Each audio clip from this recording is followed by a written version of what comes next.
no, no, no, no, no, no, no, no, no, no, no, no, no, no, no. I, yes, I did say I will use that song for an intro, but I was just kidding. I can't play that song on YouTube. Why? First of all, copyright infringement, and the lyrics of that song will probably get me kicked off YouTube. Sorry. Sorry, folks. Production team. Okay, let's work on another song. Until then, let's let her rip.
Hello, ladies and gentlemen. Ronald Ray here, yo boy with a cornbread accent. Welcome you to Wrestling Gold Friday Night, where we're talking about the good old days of professional wrestling, back when wrestling was wrestling and wrestling was real. Damn it, Joe King's already on the chat. He's fired up already. It's Friday. Do you know where your kids are at?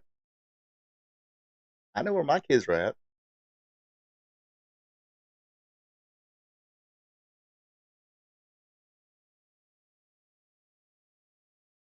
What the hell is up? I'll refrain from that joke. Uh, that might be inappropriate. Maybe some other time. Maybe if you ask, okay, ask me after the watch along. I think we'll be deep enough into it to where if I say that joke, it ain't gonna matter. So that might be something to look forward to, boys and girls. So yes, this is Wrestling Gold Friday Night. Do I look laid back enough today? Laid back. No mind, no money, no money on my mind. Okay, I have no money. But anyway, yes, this is Wrestling Gold Friday Night. Uh, I want to do the usual thing here and open this up and say cheers to the hardworking men and women who battled it out this week. I mean, it was where I was at. It was freaking cold. We got some more snow down here. I got a little bit of snow up there, but not much. Um, Not much doing kind of damage. But for those of you who fought the cold or fought the snow and the wintry weather, cheers to you folks. Cheers to you folks for having to work this weekend. We appreciate you folks as well. So, cheers.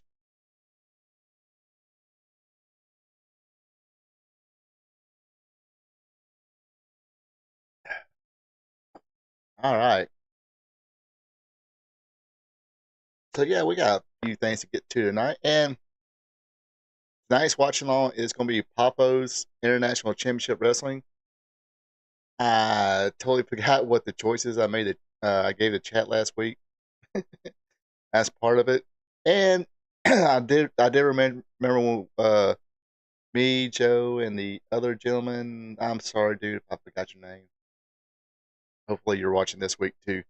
Uh, I do remember us talking about ICW. So I was looking for ICW, and this popped up. I'm like, this might be a little more interesting.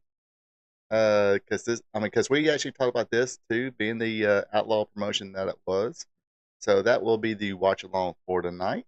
Um, we're going to discuss a little history as well. And like I said, if you're in the chat right now, uh, ask me again later on after the watch along where my kids are at, because I do know where they're at least one.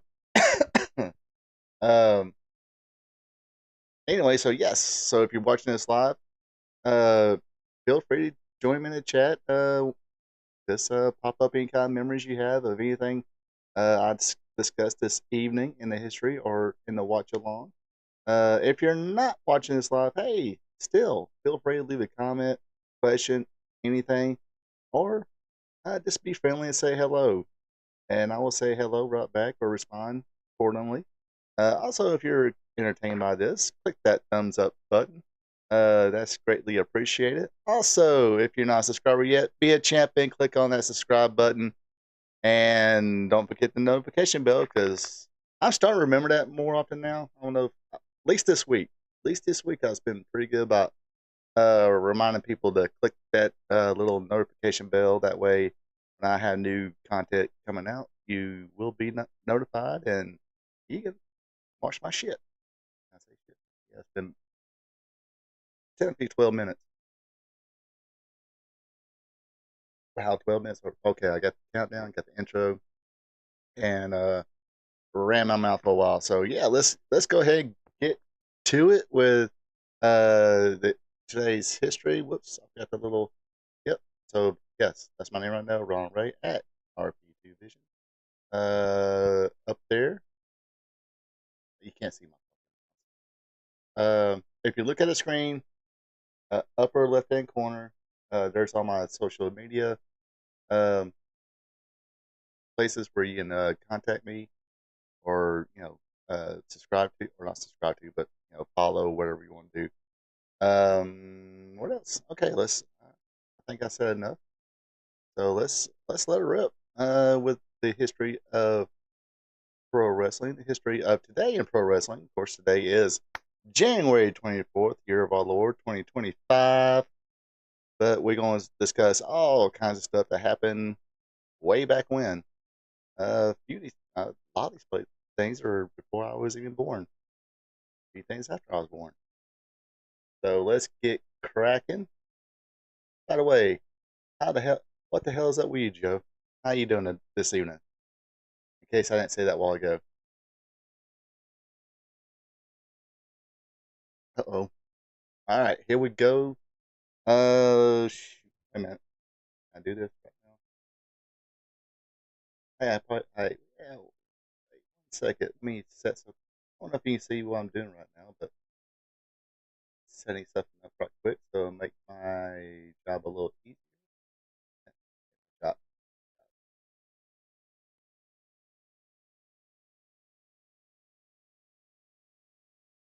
Or make this go a little bit smoothly. There we go. Click that, click that, click that. And we're back to it. All right, let's go. Let's see. On this date in 1973, Jacques Rougeau Sr., the father of Raymond and Rock Rougeau, week's finally up. Just got done. Oh, what y'all have for dinner? Okay, sorry, I didn't mean to interrupt. What y'all have for dinner tonight? I'm, I got kind of bit, even though I kind of got home earlier. Uh,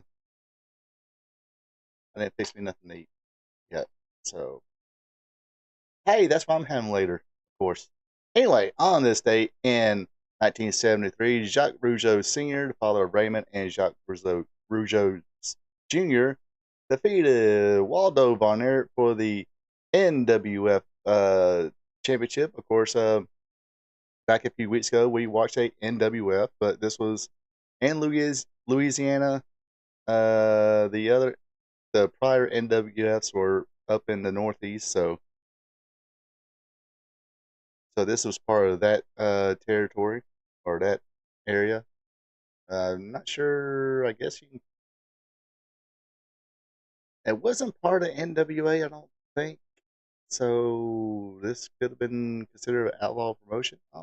It's not down and dirty outlaw promotion. I don't think. It has some names in there, but I digress. Let's move it along here. On this day in 1975, Jerry Briscoe and Rocky Johnson defeated Roger Kirby and Buddy Colt for the Georgia Tag Team titles in Atlanta, Georgia at the Municipal Auditorium. Now, the funny thing about it, when I was prepping the show, uh, the website I went to said this happened in 19, or said it happened on January 24th. Then down below on January 25th, they said they did it again. So I don't know if they beat him like 2 weeks in a row. I don't know. Anyway, moving along here. On this day in 1976, in San Francisco, California, Cow Palace, with the attendance of 14,787, the annual Battle Royal happened. Uh, Non-Battle Royal matches was Pat Patterson and Ray Stevens defeating Mr. Saito and Don Morocco. Andre the Giant and Peter Maivia defeated Dutch Savage and the Invaders, Rocky Montero and Carl Von Steiger. Dory Funk Jr. defeated uh, Yaba Rook. And in the 18-man, $15,000 Battle Royal, uh, this was won by Mr. Fuji, as you see there. What makes this interesting? Gosh, had a lot of big names on this thing. Let's see. Java Root, Earl Maynard, Bobby Jaggers, Dutch Savage, Invader 1, Harley Race, Moondog Maine, Dory Funk Jr., Carl Bob Bronner, Invader 2, Pedro Morales, Mr. Saito, Peter Maivia, Pat Patterson, Don Morocco, Ray Stevens, and also Andre the Giant. Uh, this was kind of intrigued me about this when I seen this. Is like there's not too many battle royals that I can recall that Andre was in that he didn't win. So this is I don't know how many there were, but this one he definitely didn't win. Uh, but in the match, Fuji eliminated Maivia, Patterson, Stevens eliminated Morocco, and Fuji eliminated Ray Stevens. Don't know how Andre got. I guess Andre must got shoved out uh, with a group effort. So, like I said, uh, I mean, hit me up if you got a little bit better memories or a little bit better education. You want to call it that? I just don't remember too many battle royals that Andre was in that he didn't win. I mean, that was the money maker for a lot of time. That's what made him such an attraction. Not only because he was like what 7'4", uh, and a giant that was it Bill Watts would say Vince McMahon Senior will work with him a little bit. Say, hey, we want Stan Hansen, but I'll help you out here. I give you a week of Andre the Giant. So Andre the Giant would come in basically, do a battle royal because you want to see fans want to see Andre in a battle royal, just throw people out and team up with a baby face, to take on a couple of heels. But that's the way things went at that time. But like I said, I digress. On this day in 1977, Bill Dundee and Ricky Gibson. Ricky Gibson, of course, is the older brother of Robert Gibson, Rock and Roll Express fame. They defeated Dr. D. David Schultz and Dutch Mantel. Say it, chat. Say it, chat.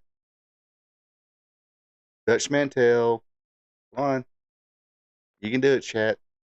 Don't make me do it. Come on, or do it with me. Dutch Mantel, bad mother. Uh, so yeah. Anyway, yes, they defeated them to win the Southern Tag Team Championship.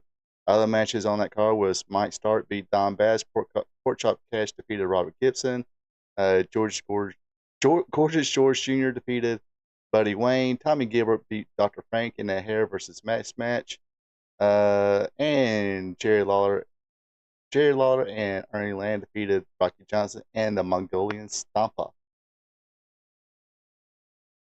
on this day in 1981. In Dothan, Alabama, Les Thornton regains the NWA World Junior Heavyweight title from Jerry Stubbs. I don't think I remember. I mean, of course, I wasn't really watching, paying attention to wrestling that much. I knew he was possibly a U.S. Junior Champion one time. Didn't know he actually. Because I remember mostly Jerry Stubbs being Mr. Olympia.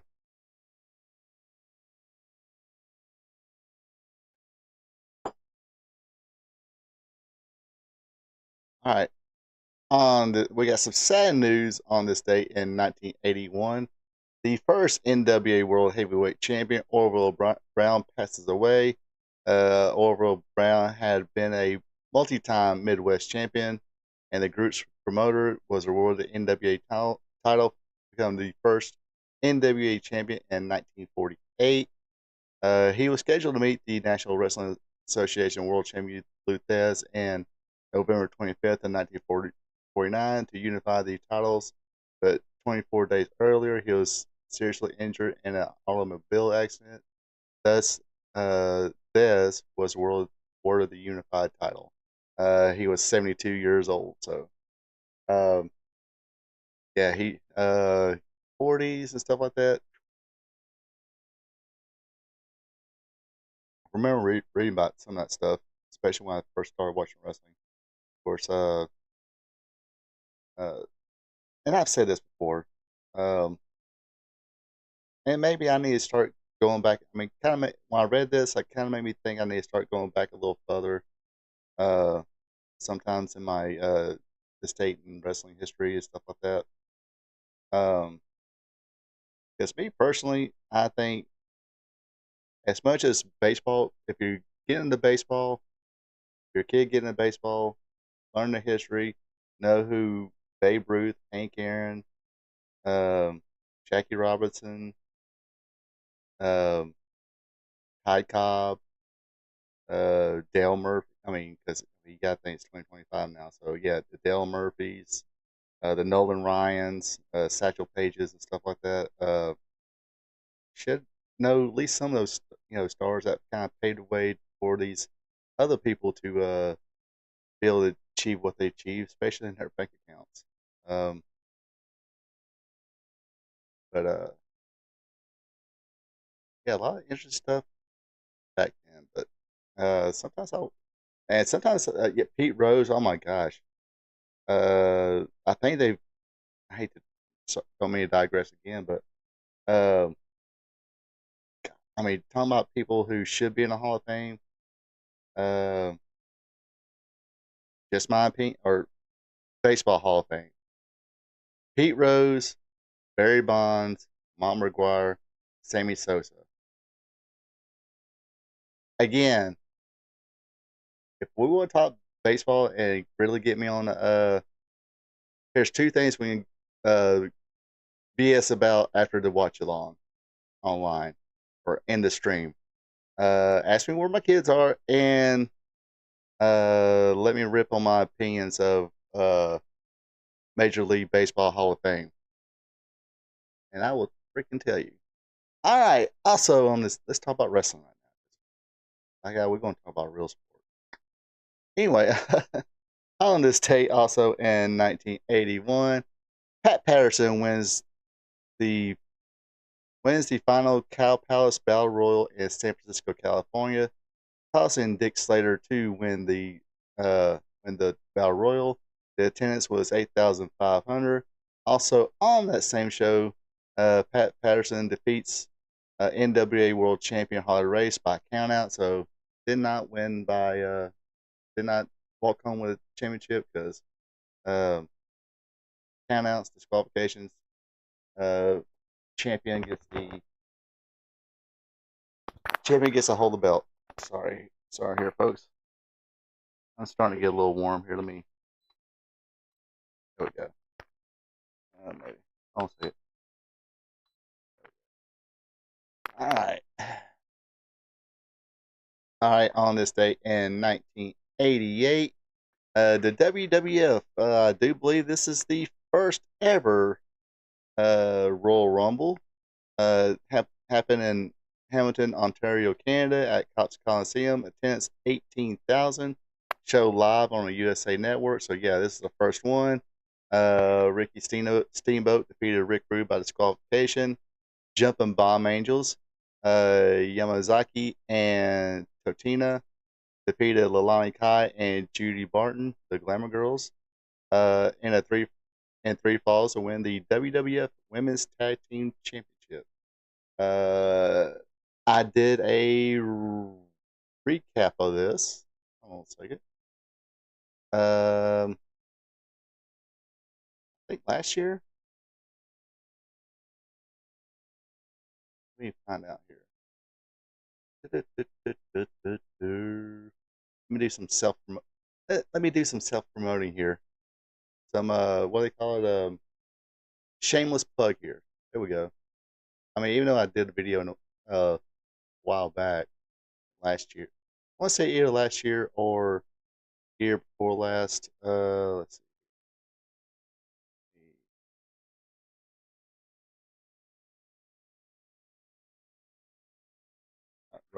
Not Runful, Rumble.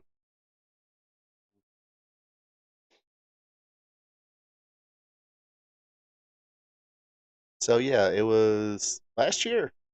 Last year, the first time I did it. So this year, I'm planning on doing a recap review of the Royal Rumble 1989.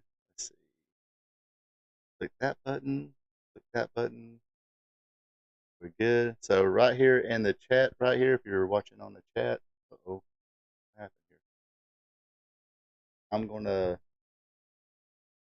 share with you folks the link to my little recap of the 1988 Royal Rumble. Sometimes I do things called Classic Wrestling Reminiscing. I watch a pay per view. I've done Starcade 84, 85, uh, first two WrestleManias. I think the first two Survivors. Yeah, because I do the Survivor Series with the Starcade. So anyway, uh, also like if you watch that video, that Classic Wrestling Reminiscing, I do believe I put over this match pretty well. This is the Jumping Bomb Angels against the Glamour Girls was actually a pretty good match. You probably did it age well? Would it get over today? Maybe a little bit, especially the Jumping Bomb Angels. If they were in a tag match against um what's that tag team? The Unholy Union, whatever. What happened to those? One of them hurt. Anyway, if they were in a match with them, it'll be a great match. If they were in a match with Kairi Sane and Io Sky, it'd be great. Heck, I didn't think Bianca Belair and Jade Cargill. But anyway, back to the Rumble. And of course, after that, we had the Royal Rumble itself, which was won by Ho Hacksaw Jim Duggan. This man, an all-star cast here in this Royal Rumble: Ron Bass, Brian Blair, Dino Bravo, Jumping Jim Brunzell, Danny Davis, the evil referee, not Nightmare Danny Davis. Nightmare Danny Davis. Okay, here's that referee Danny Davis as far as wrestling, and here's Nightmare Danny Davis. Uh, way above, way over, way better than the referee Danny Davis. Anyway, Bret Hart, Hillbilly Jim, Sam Houston, Junkyard Dog, Don Morocco, Jim Neidhart, One Man Gang, Harley Race, Butch Reed, Jake Roberts, Tito Santana, Nikolai Volkov, Ultimate Warrior, and Boris Sukov. We're all in this Royal Rumble. Like I said, check out my review. But yeah, I think if I remember correctly, I did put over the Jumping Bomb Angels match pretty good. Also on that card was the Islanders versus or defeated Jim Powers and Paul Roma, the Young Stallions.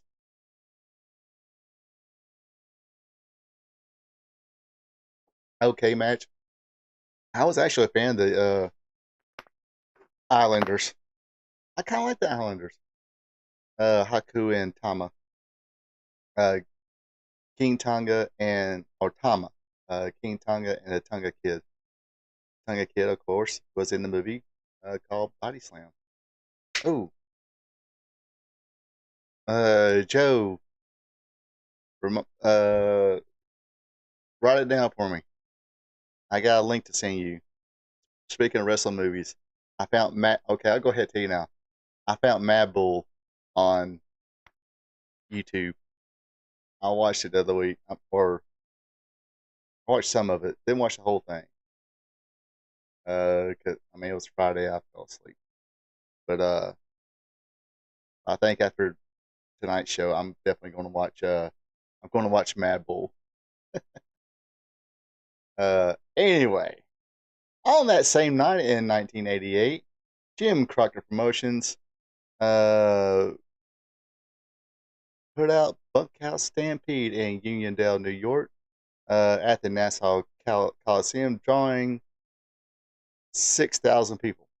Uh, this was a live pay per view. Dark match had Sting and Jimmy Garvin defeat the Sheep Herders, Luke Williams and Butch Miller by disqualification. NWA TV champion Nikita Koloff went Broadway with Bobby Eaton. Uh, Gosh, I do remember there was a match on World Championship Wrestling on TBS with Bobby Eaton and Nikita Koloff, and that was probably no kidding, the best match I ever seen before or after with Nikita Koloff. That was a good freaking match, if I remember correctly. I mean, I was almost sitting there like pulling for Bobby Eaton to win. Anyway, Larry Zbyszko pinned Barry Windham to win the Western States Heritage Championship. Road Warrior Hawk defeated NWA World Champion Ric Flair by disqualification. And the Bullet Woods, if you will, baby. Dusty Rhodes. I think this was the third. Was it the third Buckeye Stampede, baby? Cause this is his movie, if you will, baby. Give me babies today. If you will, Dusty Rhodes won the Steel Cage Bunkhouse Stampede. Anyway, I saw in that match was Arn Anderson, the Barbarian, Tully Blanchard, Ivan Koloff, Lex Luger, Road Warrior Animal, and the Warlord. So, yes, I do remember the promos. This was the third and I believe final. If Yeah, this was the final Bunkhouse Stampede uh, tour they had. I know they would have a Bunkhouse Stampede, like they go to different cities, and then each city win some money. Let's just say I forgot, was it $5,000? Then the final one would be like 25, something like that. And the big boot, and of course, Dusty Rhodes is up there saying, "All right, here's here's the dream for you, baby." Well, actually, this not this one because this one took place in the cage, but at one of the bunkhouse stampedes, when it was just regular over the top rope battle royal without a cage. Yes, I forgot what city it was, but yeah, this is where 1988 Luger turned babyface. Um, the I think Tully and Arn who were in the match with also JJ Dillon. Uh, Basically, it was the four of them left in the ring, so they kind of like say, "Hey, let's let JJ win this one." So here comes Tully. high five everybody, jumps over the top rope, he's eliminated. Arn Anderson did the same thing, high fives everybody, high fives, JJ anyway, and eliminates himself. And I was sitting there like looking at Lex, like, okay, Lex, your turn, your turn. And Lex didn't want to. Lex did the that's not going to work for me, brother, and tossed JJ Dillon out of the ring. And there's thus beginning the babyface turn of Lex Luger. They attacked him and everything, and so yeah. So it wasn't this one, but it was one of the bunkhouse stampedes. Uh, where Lex Luger did turn heel, but it was one of the ones without the cage, just regular, not regular battle royal, because it was the bunkhouse stampede, baby. Come with you all, use what you want to use, baby. But yeah, in this match he was a babyface. He was full fledged babyface during this match. But it was still every man for himself, baby. But yeah, I remember the promos. They building up this bunkhouse stampede. Here's Dusty Rose saying, "It's a dream talking to you. I never lost a bunkhouse stampede. I've been a two-time winner. Now I gotta show everybody I'm the bull of the wood, if you will, and win the big boot, big bunkhouse stampede. Come to pick, come at the end of this bunkhouse stampede tour. I show everybody I'm the bull of the wood." Yeah, probably where I got. Yeah, I mean, yeah, he was a babyface there, but that's not where. It was a bunkhouse stampede match where he did turn babyface, but but in this particular match, yeah, he was a full fledged babyface, teaming with the Sting, the Stinger, and Barry Windham. Barry Windham was still a babyface at this point. Yeah, he was still a babyface because he just lost the Western States Heritage title. Um, but it wasn't long. Wasn't long till Barry and Lex won the NWA World Tag Team title, and I guess they probably have plenty of rematches. The rematch that was on TV, Barry Windham turned heel and went full horse, which we talked about last week. Probably the best version of the Four Horsemen. Uh, Barry Windham, Billy Blanchard, Arn Anderson, and Ric Flair. Uh, the original was pretty good too. Anyway, let's see. On this date in 19, we got a couple more things to point out here. On this date in 1989, a segment was aired that shows Ted DiBiase going to the Better Ridge Jewelers in Greenwich, Connecticut to create and pick up his $1 million championship belt. Uh,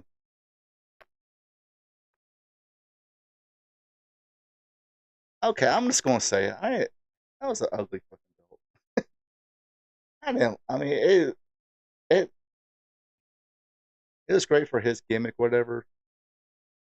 And I mean,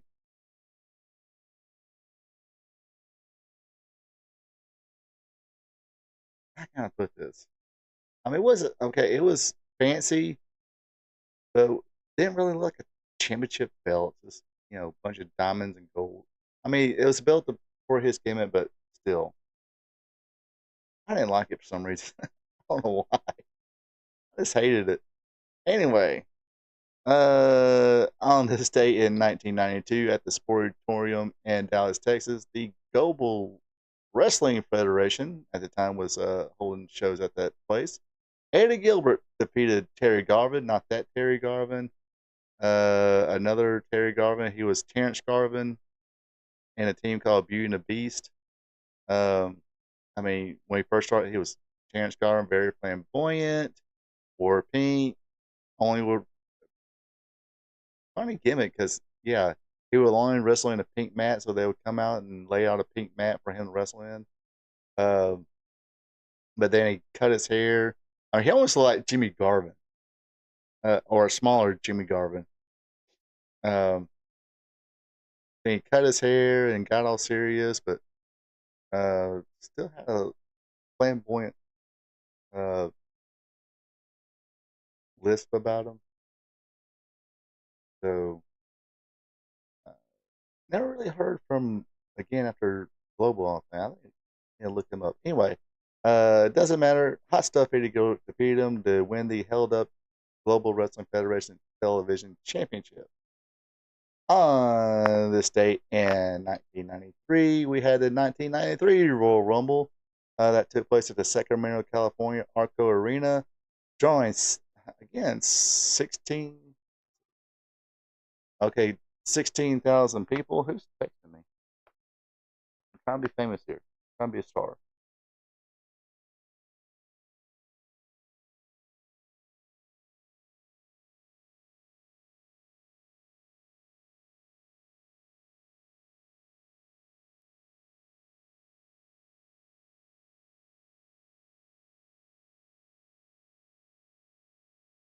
Anyway, that's taken care of. Let's see. Okay, 1993, 16,000 people. Dark match. Doink, which was Matt Bourne at this time, defeated Jim Powers. Rick and Scott Steiner defeated Beverly Brothers, who were the Destruction Crew, Mikey Nose and Wayne Bloom. WWF Intercontinental Champion Shawn Michaels defeated Marty Jannetty. Bam Bam Bigelow defeated Big Boss Man. Bret Hart defeated Razor Ramon.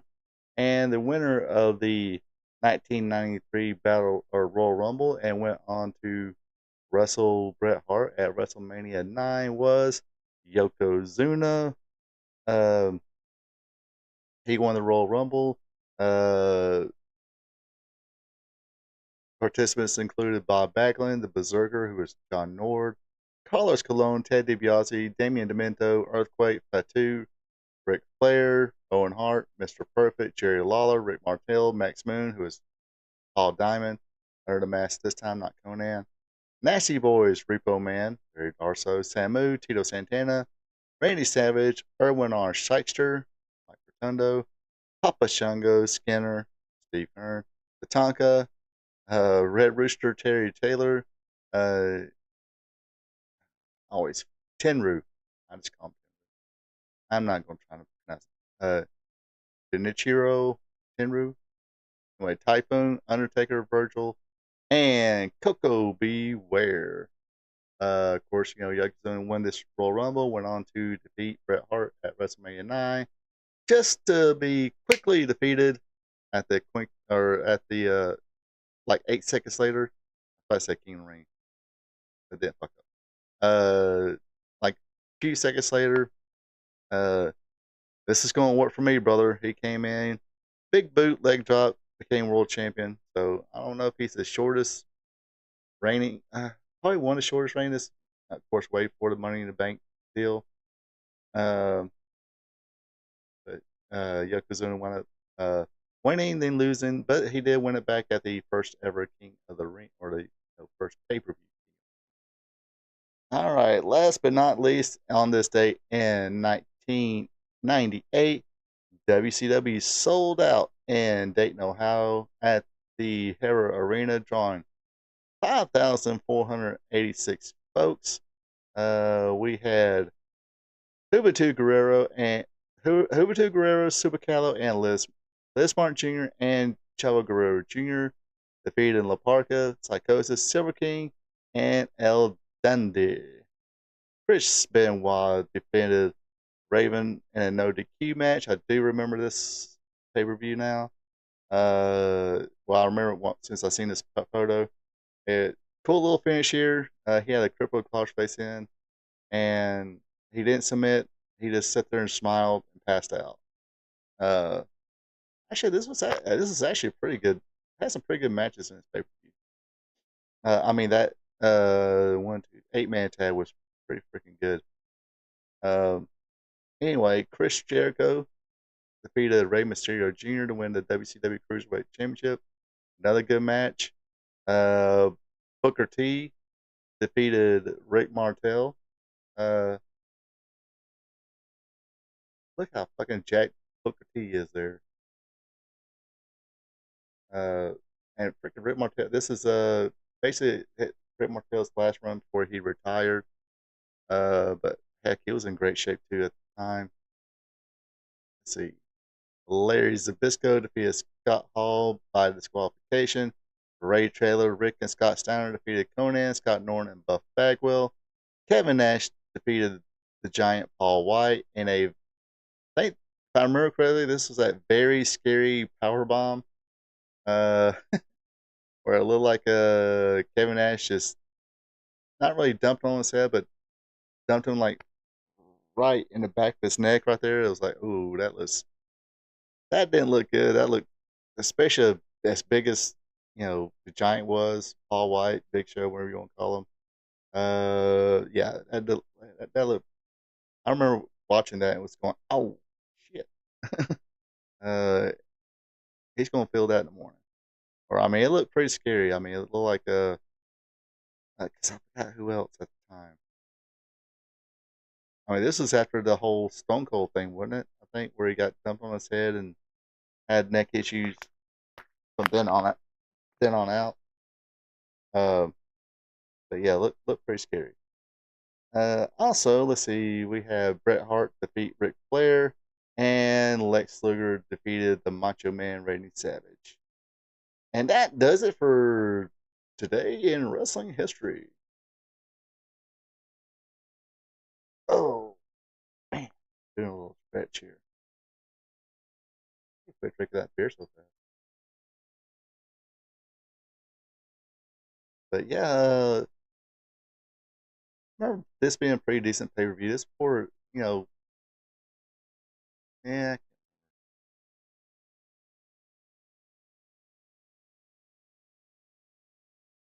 they totally nah, it's before they totally jumped the shark. But I do remember this is when they was starting to give Booker T that big push, singles push. I think because was it Stevie Ray entered at the time, but Booker T was getting over. I mean, regardless what anybody says, he was definitely getting over. Too bad that WCW kind of went under. I mean, he could have been one at least there big. I mean, he became a big star in WWF as well. Hello, Brenda Watson. Uh, he went on a big, big star. The King Booker thing was pretty over in the WWE, but um, here, I mean, really wasn't too much of a character here in Booker T or anything like that. But I think they did try to rehash G.I. Bro for a little bit because they didn't want. They brung in Ahmed Johnson, call him Big T, and I think wasn't there like a match where uh, he lost the name Booker T or some dumb shit, and that's why WCW went under. Well, one of the many reasons why. Number one reason I will still say is because AOL Time Warner owned it, not Ted Turner. If Ted Turner and Turner Broadcasting still own WCW, WCW would still be around.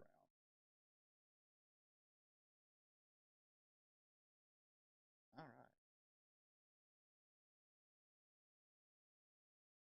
Oh, y'all ready to watch some outlaw? I mean, this is outlaw wrestling, but with big stars.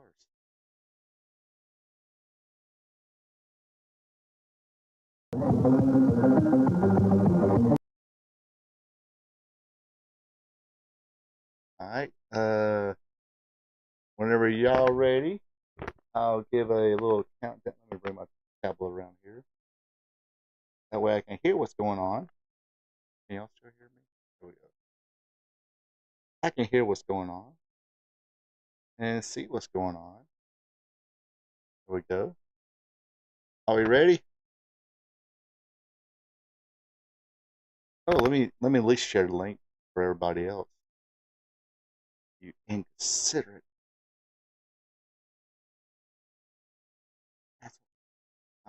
Here's the link to the watch along. There we go. All right. Are we ready now? And five, four, three, two, one. Press play now.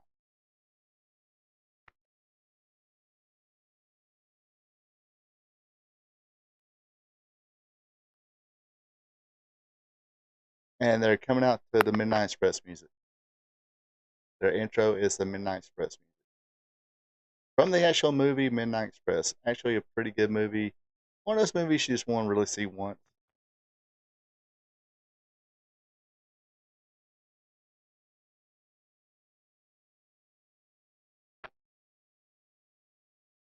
There's Andre right there. Rip Rogers. And there he is.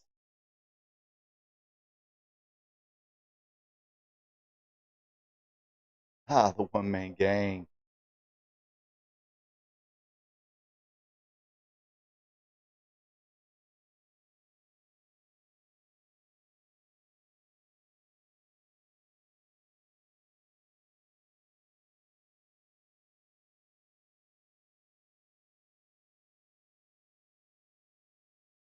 Now, no, Angelo, there's no way we can tell that you're pushing your sons.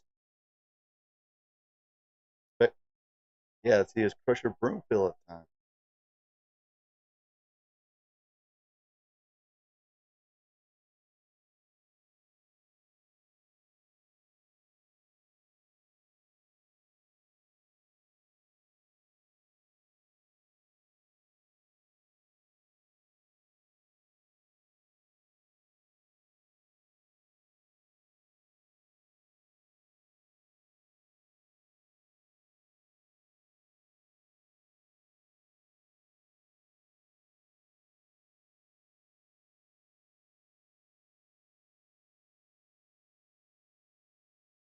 And I do believe the miser there is Angelo Poffo himself.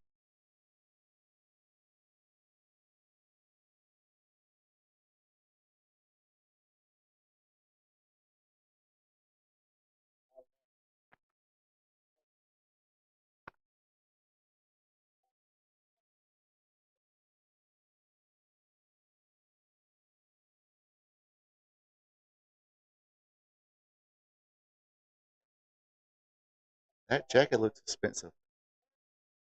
Oh, by the way, this took place at November 21st, 1981.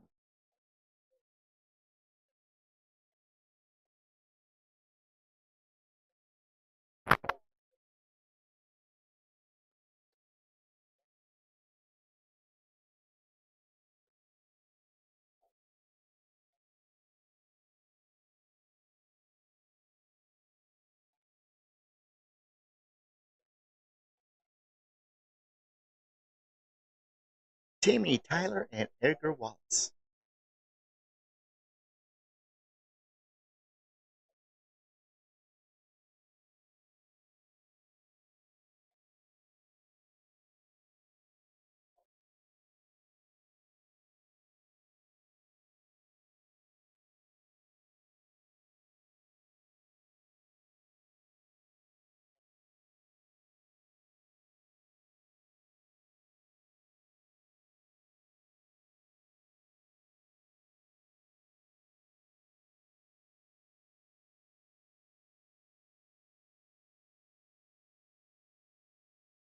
I, I think they were Kentucky based as well. Yes, this shit's old. Well, yeah, this shit's old. I mean, can you tell? Look at the fashion there.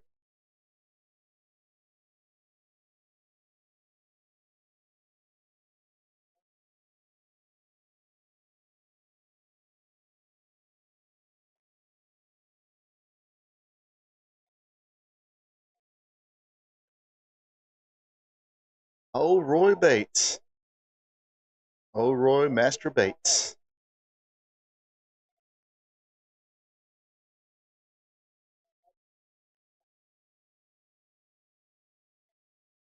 Oh, he's bad, Pistol Pez Watley. Of course, this is before he, way before he became Shaska Watley.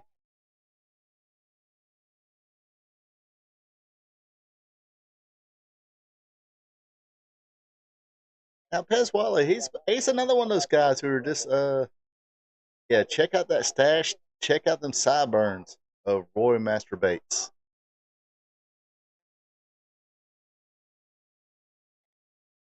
Oh, Roy. I think Roy's sandbagging uh, Pistol Pez a little bit. Pez ain't gonna put up with that crap. But yeah, Pez was a pretty good wrestler in his day too.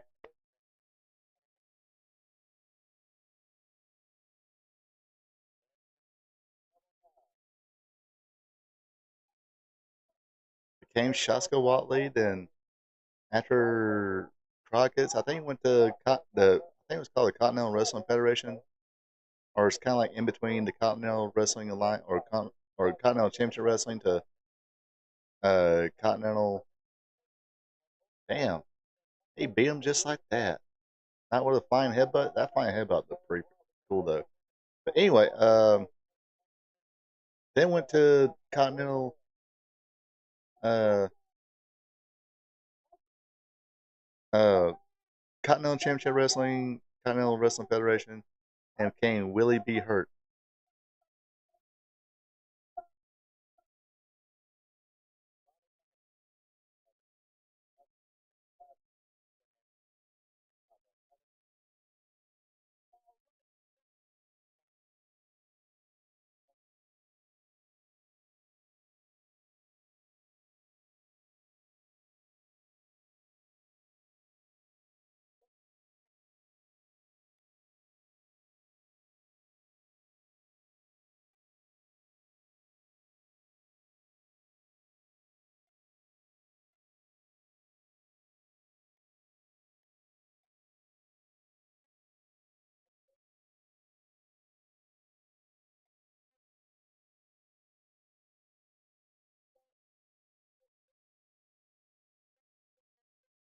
And of course, I think they called Ronnie Garvin the man or the one man gang Ronnie Garvin at the time, not the man with the hands of stone.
Oh, there goes Jerry Calhoun. Okay, that's not Jerry Calhoun.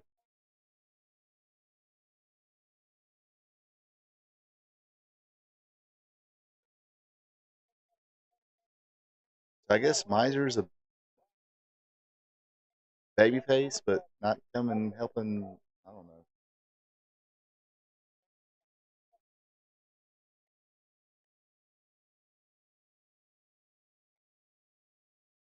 Like the one man gang needs some help. Ring the bell. Hit somebody's music. Yes, the one man gang, Ronnie Garvin. Like I say, he needs some help. Hit somebody's music. That's a pet peeve of mine. I don't know if I've.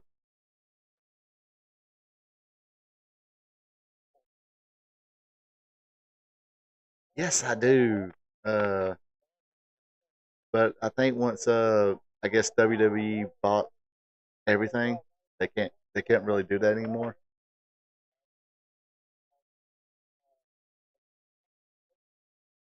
Yeah, I forgot which Tommy Dreamer was in a couple of face offs. I think one with Raven, one with Terry Funk. I forgot which one it was. He was sitting there going, "Gosh, I don't like doing these, and how come we don't show you matches on here no more?" And they didn't. I think Feinstein did say, yeah, because Vince owns everything. Somebody owns something and copyrighted and shit like that.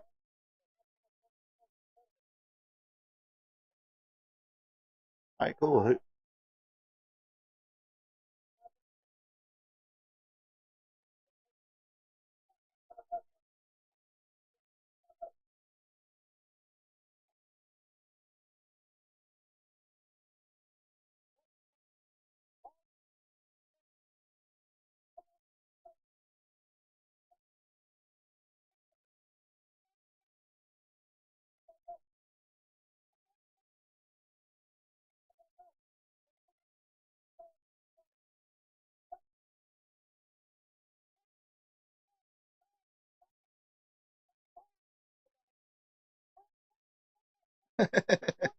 Well, they did. Yeah, remember back in the good old days that and it's a pet. This is a real pet peeve of mine. It's like, and WWE, AEW does this a lot. Somebody's getting beat up, a babyface getting beat up, whatever, and they wait till somebody's entrance music cues up, and then that whoever it is comes out and helps out. I don't know why that's gotten to be such a pet peeve of mine. It's been a while, 3 or 4 years now. It's like if I was getting beat up, I don't want my buddies to wait till they cue their music and then run out. They could come out and help my ass.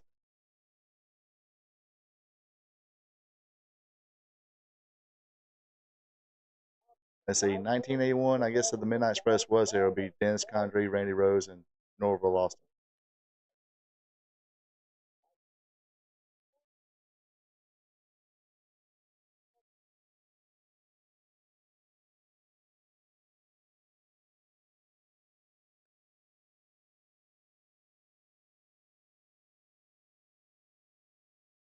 You're the miser.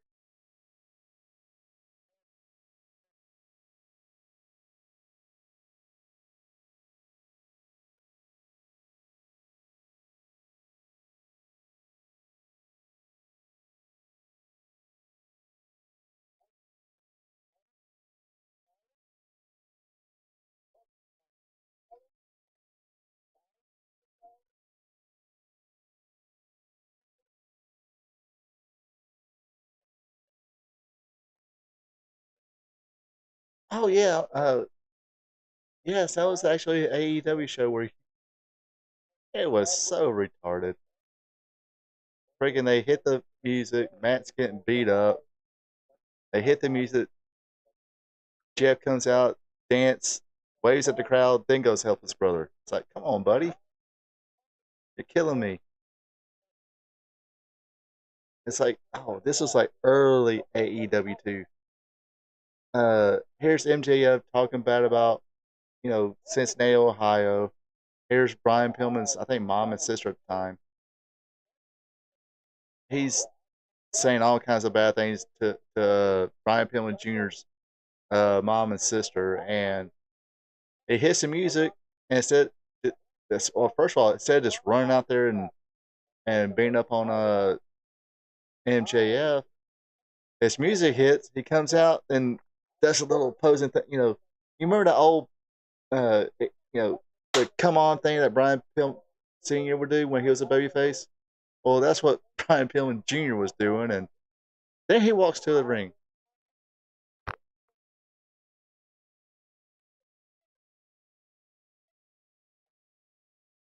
Here's Tio and Jerry Eagle.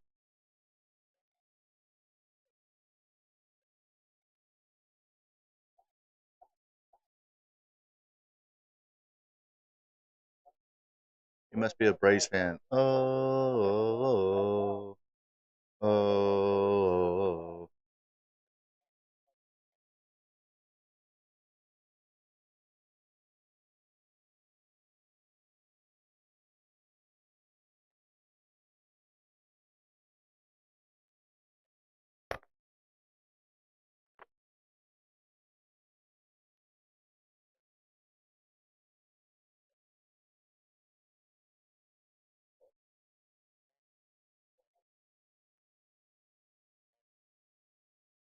Which I mean, I guess in their offense, in 1981, not every wrestler came out to music.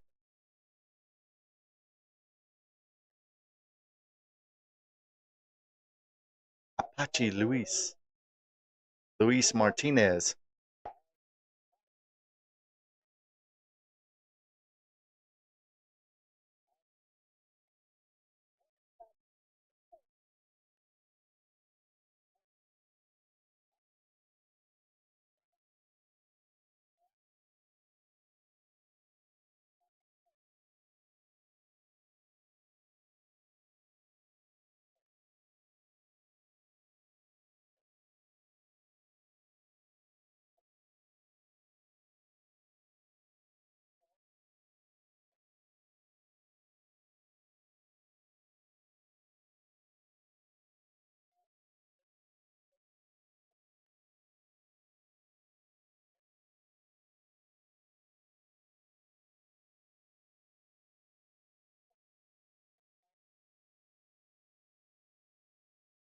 Oh, Ricky Starr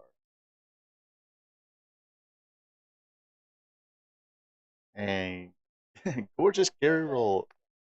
Believe it or not, Gary Roll was actually one time I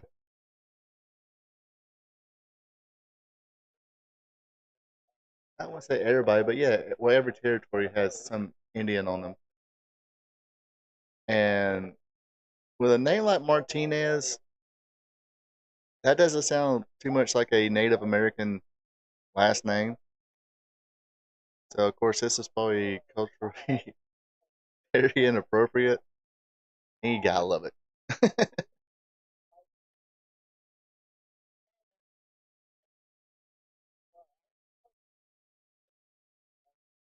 We got a little crisscross and then backdrop, couple arm drags.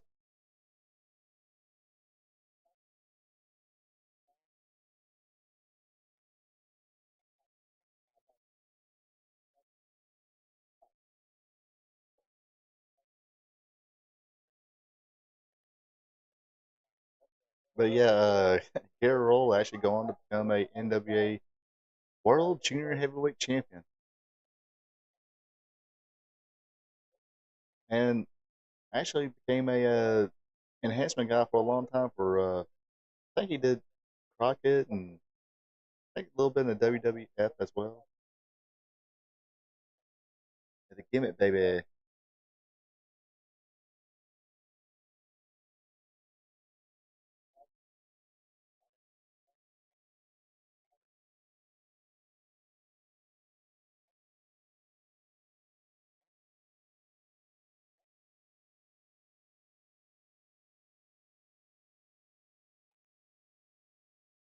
Let's see, Indian star Apache Luis. This guy in the Mexican leg lock here. Just kidding. Like I said, last name like Martinez. I don't think he's quite Native American. Kind of like the Chris and Mark Youngblood and Jay Youngblood.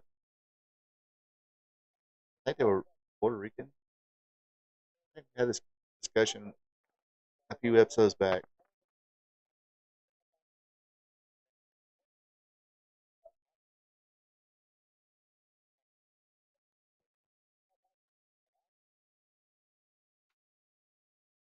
Ricky Starr, I think he had a bigger career in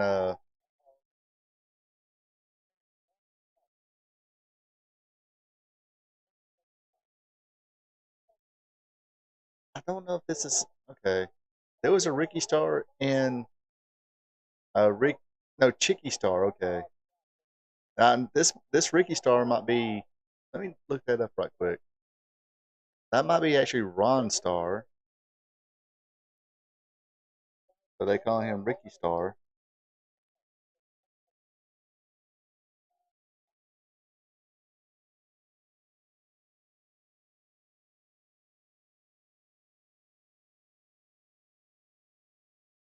Okay, now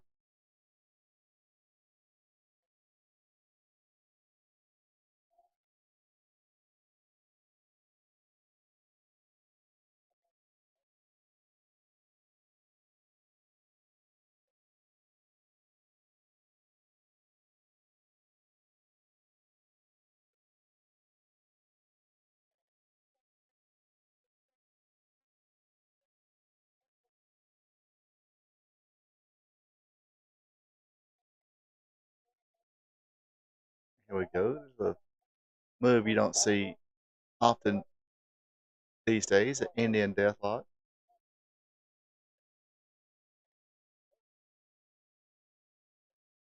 Gary Wolf's not happy about this whatsoever, and for whatever reason, he just tossed Gary Wolf in the ring. Ah, Rip Rogers.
Oh yeah.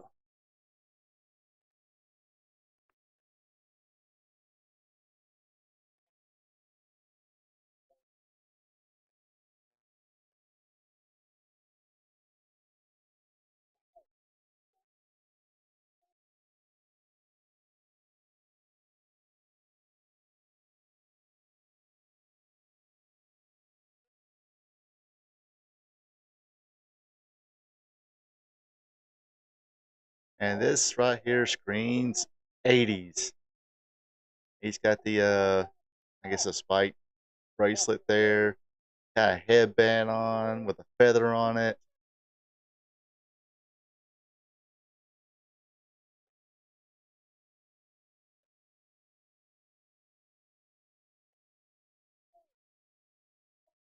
Freak out, yeah.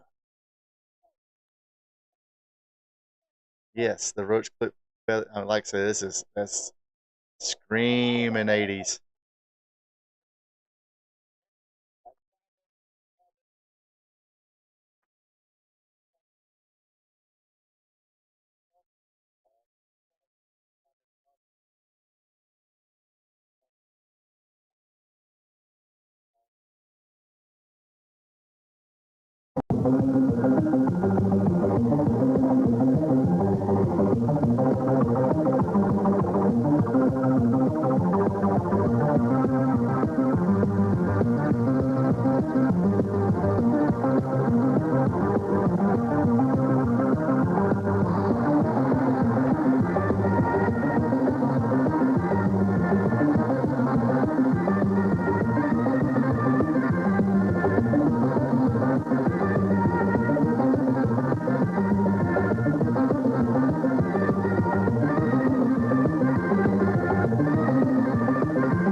Rick Zarko. That move.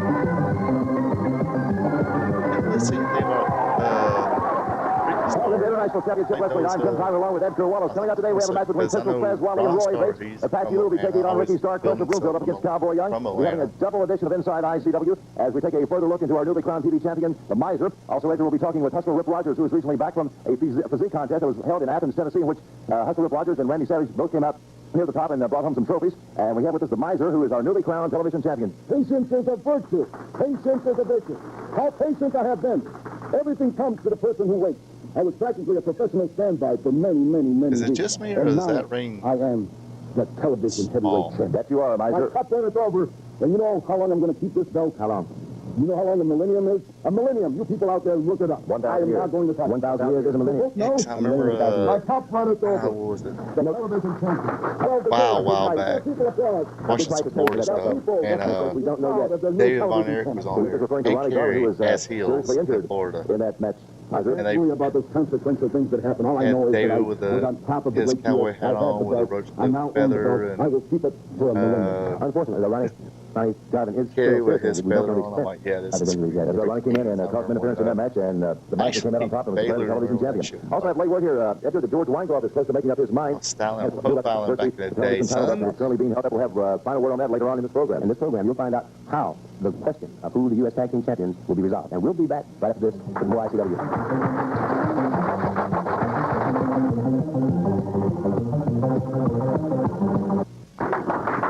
Okay, we're back. Edgar all set, ready to go to our first match today. It's Pistol Perez Wally up against Roy Bates. So let's go now to the ring and the introductions. Here's Edgar Wallace. The second match, the 1-fall 15-minute time limit, and in the blue corner, 230 pounds from San Carlos, Indian. Oh, I'm going to the second match. I don't believe that. The first match, the 1-fall 15-minute time limit, and in the blue corner, 195 pounds from Harlan, Kentucky. It's Roy Bates. And in the red corner, at 235 pounds, from Chattanooga, Tennessee, it's, I'm going to do it for him today, bad Pistol Perez Wally. Well, what about that, Edgar? As you did the introductions of Roy Bates, the crowd definitely applauded and then booed Pistol Perez Wally. Perez couldn't understand that. Perez, I guess, thought he was a favorite with the crowd or something.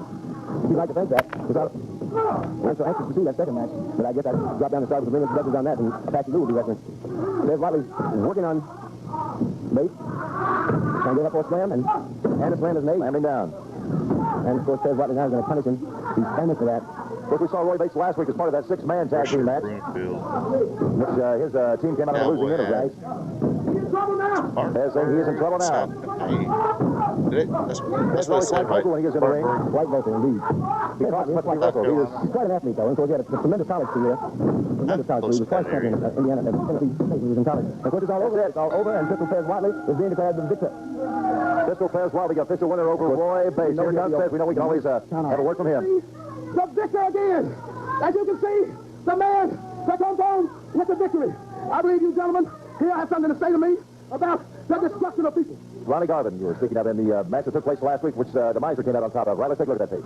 Well, all right, then. And Perez Wally, you know, it was really the fact that you... What? Hey, of course, this is Ah! way before Here we go, Perez. You can see right he now was the one-man gang, the great Tio. and his mohawk, Supposed to be the television champion. Got the Miser down now. Allsted Street, Chicago, Illinois. Look at that, Edgar. My gracious, I actually seen a sheer interview with him. He seems to be a pretty cool There's Wally's dude. suitcase into the floor. Ronnie Garvin now working on Tio. No disqualification Passed away match. though, didn't he? Everything's going. Disqualification match. Formidable. Ronnie Garvin to be in there. Ronnie Garvin on the top rope in his street clothes. A knee down to the throat of the great Tio. Pistol Perez Wally has recovered. Ronnie Garvin with his boots in hand taking the Pistol Perez Wally's head. It's happened. Ladies and gentlemen, it's declared the Miser the winner. The great Tio land before bloody. Ronnie Garvin still over in the corner working on Pistol Perez Wally has his hand. Just flying out of his suitcase. Got a little bit of fight in him. Now this is Miser. Away from the great show, thanks to the help of Ronnie Garvin. Usually about to forward. The Miser still doesn't know what has happened to him yet. He has the belt in his hand. He has the title, and doesn't know it. Look at this in the corner. Ronnie Garvin has Pistol Perez Wally's shirt about his neck now, still working on him. Here comes the Miser limping over here. Here comes the Miser with the TV bell. Hey. Ring the bell again. Here comes the great Is he going to go for it? Is this a simple? Like a lead pipe of sorts. Okay, Across the this back of is Ronnie Garvin with that pipe. There goes the got referee. the leg drop in. And there are all sorts of blows and boots in the ring, and other blows in the back of the ring. Ronnie Garvin with that pipe. Hell. Mr. Peswally has Ronnie Garvin down, holding him to the mat while pissing. While the great deal works on the back of Ronnie Garvin with that do something. Yeah, The referee is out. very Ronnie young Garvin's on the floor, on the mat, and now they're going to Yeah, with Ronnie the Garvin mouth with that cover, fight. though. Didn't Mr. go that Peswally still has 747 Garvin down. More splash. blood on Garvin. I think yes, there is. Very disappointed. Referee Dale Edwards is still unconscious on the side of the ring. This has been some day. This has got to come to a halt here. Edgar Ronnie Garvin is on the verge of getting seriously injured. And Ricky Holland beating to death. Fans are upset. The fans are upset with this. No one is coming to the aid of Ronnie Garvin. I was looking toward the dressing room area, thinking maybe someone like Leading Landy or maybe even George Weingoff would come out and break this up. I thought that George would be monitoring this match, considering that it was a match that occurred strictly by his... Here comes George. Here comes George. And Closer Broomfield. All in the ring. Of course, Ken Rodney has the pipe. There's a blow to the neck there of Leading Landy with that lead pipe that Christopher Peswally now has in his hand. The great deal originally brought him. That pipe definitely was metal. It dropped to the floor. We heard it make a clanging noise. Mr. Peswally, and you heard it there. The great deal. Became victorious to get the television championship. Jim Title, Edgar Wallace, all you wrestling fans out there, I want you to say now, Ronnie one-man gang Garvin. I don't think you can handle it now, baby. I don't think you're a one-man gang now, baby. And I want you to understand one thing, that the pain and the stigma of embarrassment rides deep in my bones, Ronnie Garvin. And therefore, Jack, when the great CEO or myself face you in that ring, I want you to understand that's right, close up on this face because I mean business. Close up on this face because I want to talk to somebody. Close up on this face because I want them to know that Ronnie Garvin, when you step into the square circle with the great CEO on the bad one, that it is war, baby. It ain't no kicking, it ain't no playing, it is war. And one other thing, Ronnie Garvin, I'll say this with a calm voice, and I'll leave it with everybody. Pipe dreams, Ronnie Garvin. Pipe dreams. Mr. Peswally leaving rather calmly. He's leaving rather calmly after he had his temper tantrum. Okay, when we come back, it's going to be Apache Lou up against Rick Stars. Let's take a break right now, okay? Very good. Let's do that. To talk to the miser, the man with the dollar sign on his back. They advertise calendars, ICW calendars. Yeah, apparently. When I have so much to say Apparently, to the Lanny people, Poffo is if you very people flexible. only know who I was, who I am. If you only knew. But some of you probably do. Because if this mask ever came off, you don't know who I would be. You don't know who I would be. And I can't brag about that because I'm in seclusion. You talk about calendars, ICW calendars for $2? Movie Clerks, You're talking about $2 when I'm thinking of thousands of dollars, when I'm thinking of millions of dollars, when I'm only interested in what the miser puts in his pocket, what the miser brings to the bank, and what the miser makes in dividends from all the capital that's in the bank. Better rich and dead than poor and alive. That's one of my mottos. That's one of my very best mottos. The miser is here. The miser will always be here forevermore. If you get now, that doesn't matter. What matters is that Theo must pay. You must pay for what he did this Jerry Eagle. And I challenge Theo to any type of match. Where I come from, we warriors, we wrestle, we fight.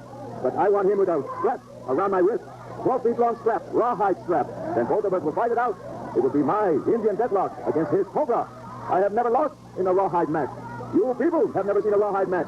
This is the way we fight out there in the Indian reservation. Man must prove himself. Eye for an eye, and a tooth for a tooth. We fight fire with fire. I'm ready. I will come into the ring. Ready for anything. You must pay. You must pay. Right, right, right. There goes Apache Lou beginning an war dance right here on the desk center. Of course, he has to fight now. Ricky started day 1/3 of the convertible blondes, and for some match, quite some match. Of course, a great deal made had done some thing last week when he lost the TV title. Thanks to assistance from Ronnie One Man Gang Garvin. And unfortunately, Ronnie was ended seriously in that. A lot of people who were in that really put a whipping on Ronnie Garvin. involved in the Southeastern Wrestling Knoxville territory takeover He's been declared one already, and he's still picking Jerry Eagle. I'm sure that just because the television championship has been taken away from the great deal, that that's certainly not the last of them. We will hear from him again. Hear from Ron Garvin, any further words here, Apache Lou? He will pay. I am not afraid of any man. You see this finger? I wrestle a 550-pound bear. He's my finger. But then I turn savage. I am a savage. Theo, when I step into the ring with you, I will be Apache Lou savage. Let's go to the ring. Let's go to the ring here for this match between Apache Lou and Rick Starr. And what would happen if the great Theo in there? Because he's obviously very upset. Yes, he is.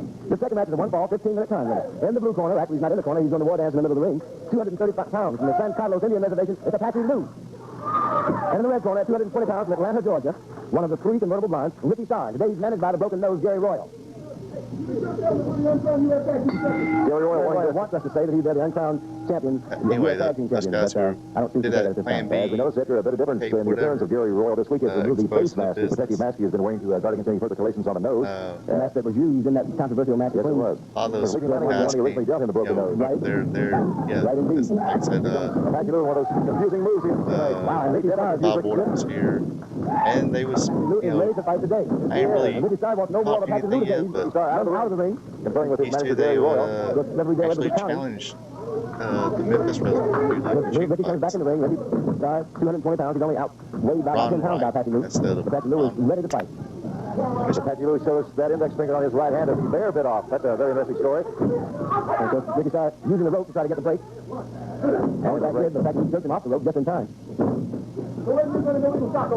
Gary Royal asking screaming instructions today. Yes, he is. Says that Patty Lou's using illegal shot. Patty Lou is simply wrestling, doing great wrestling today. Yes, he is. Of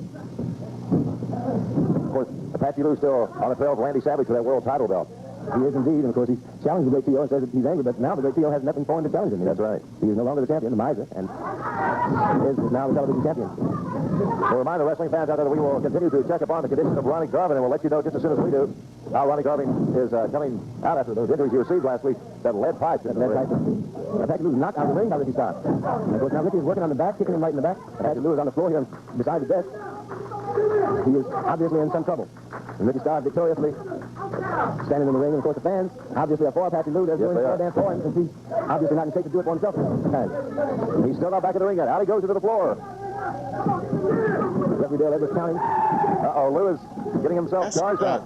Really wasn't a fan of either back in those days. He came back in a big way here.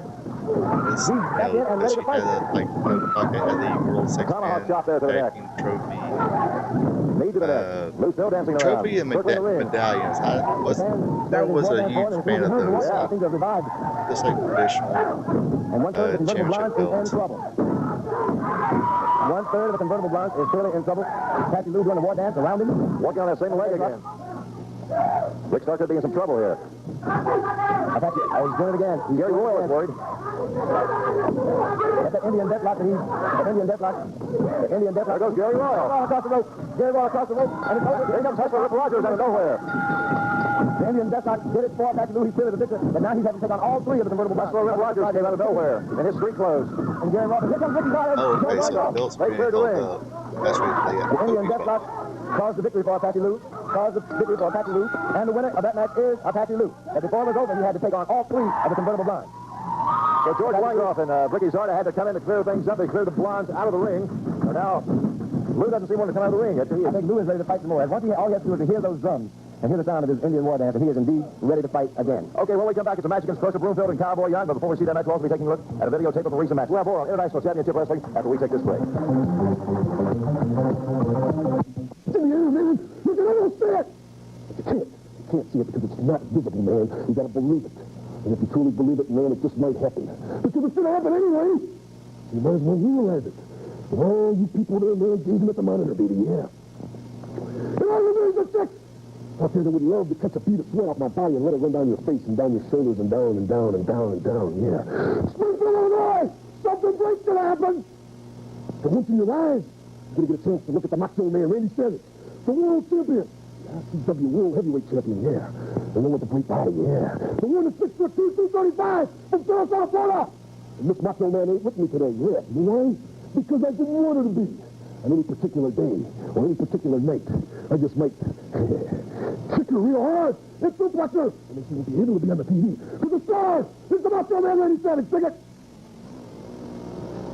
Wait a minute. We get to a scheduled match of Crusher Bloomfield and Cowboy Young. We have with us at the desk Ricky Zarda. Rick, we have a tape of a recent match that took place between yourself and Rick Starr. We want your comments on this tape. That match last week, the last match just before the break with Ricky Starr was quite a match with Patty Lou. But now we're going to see how indeed you handle Ricky Starr. Here's that match right here.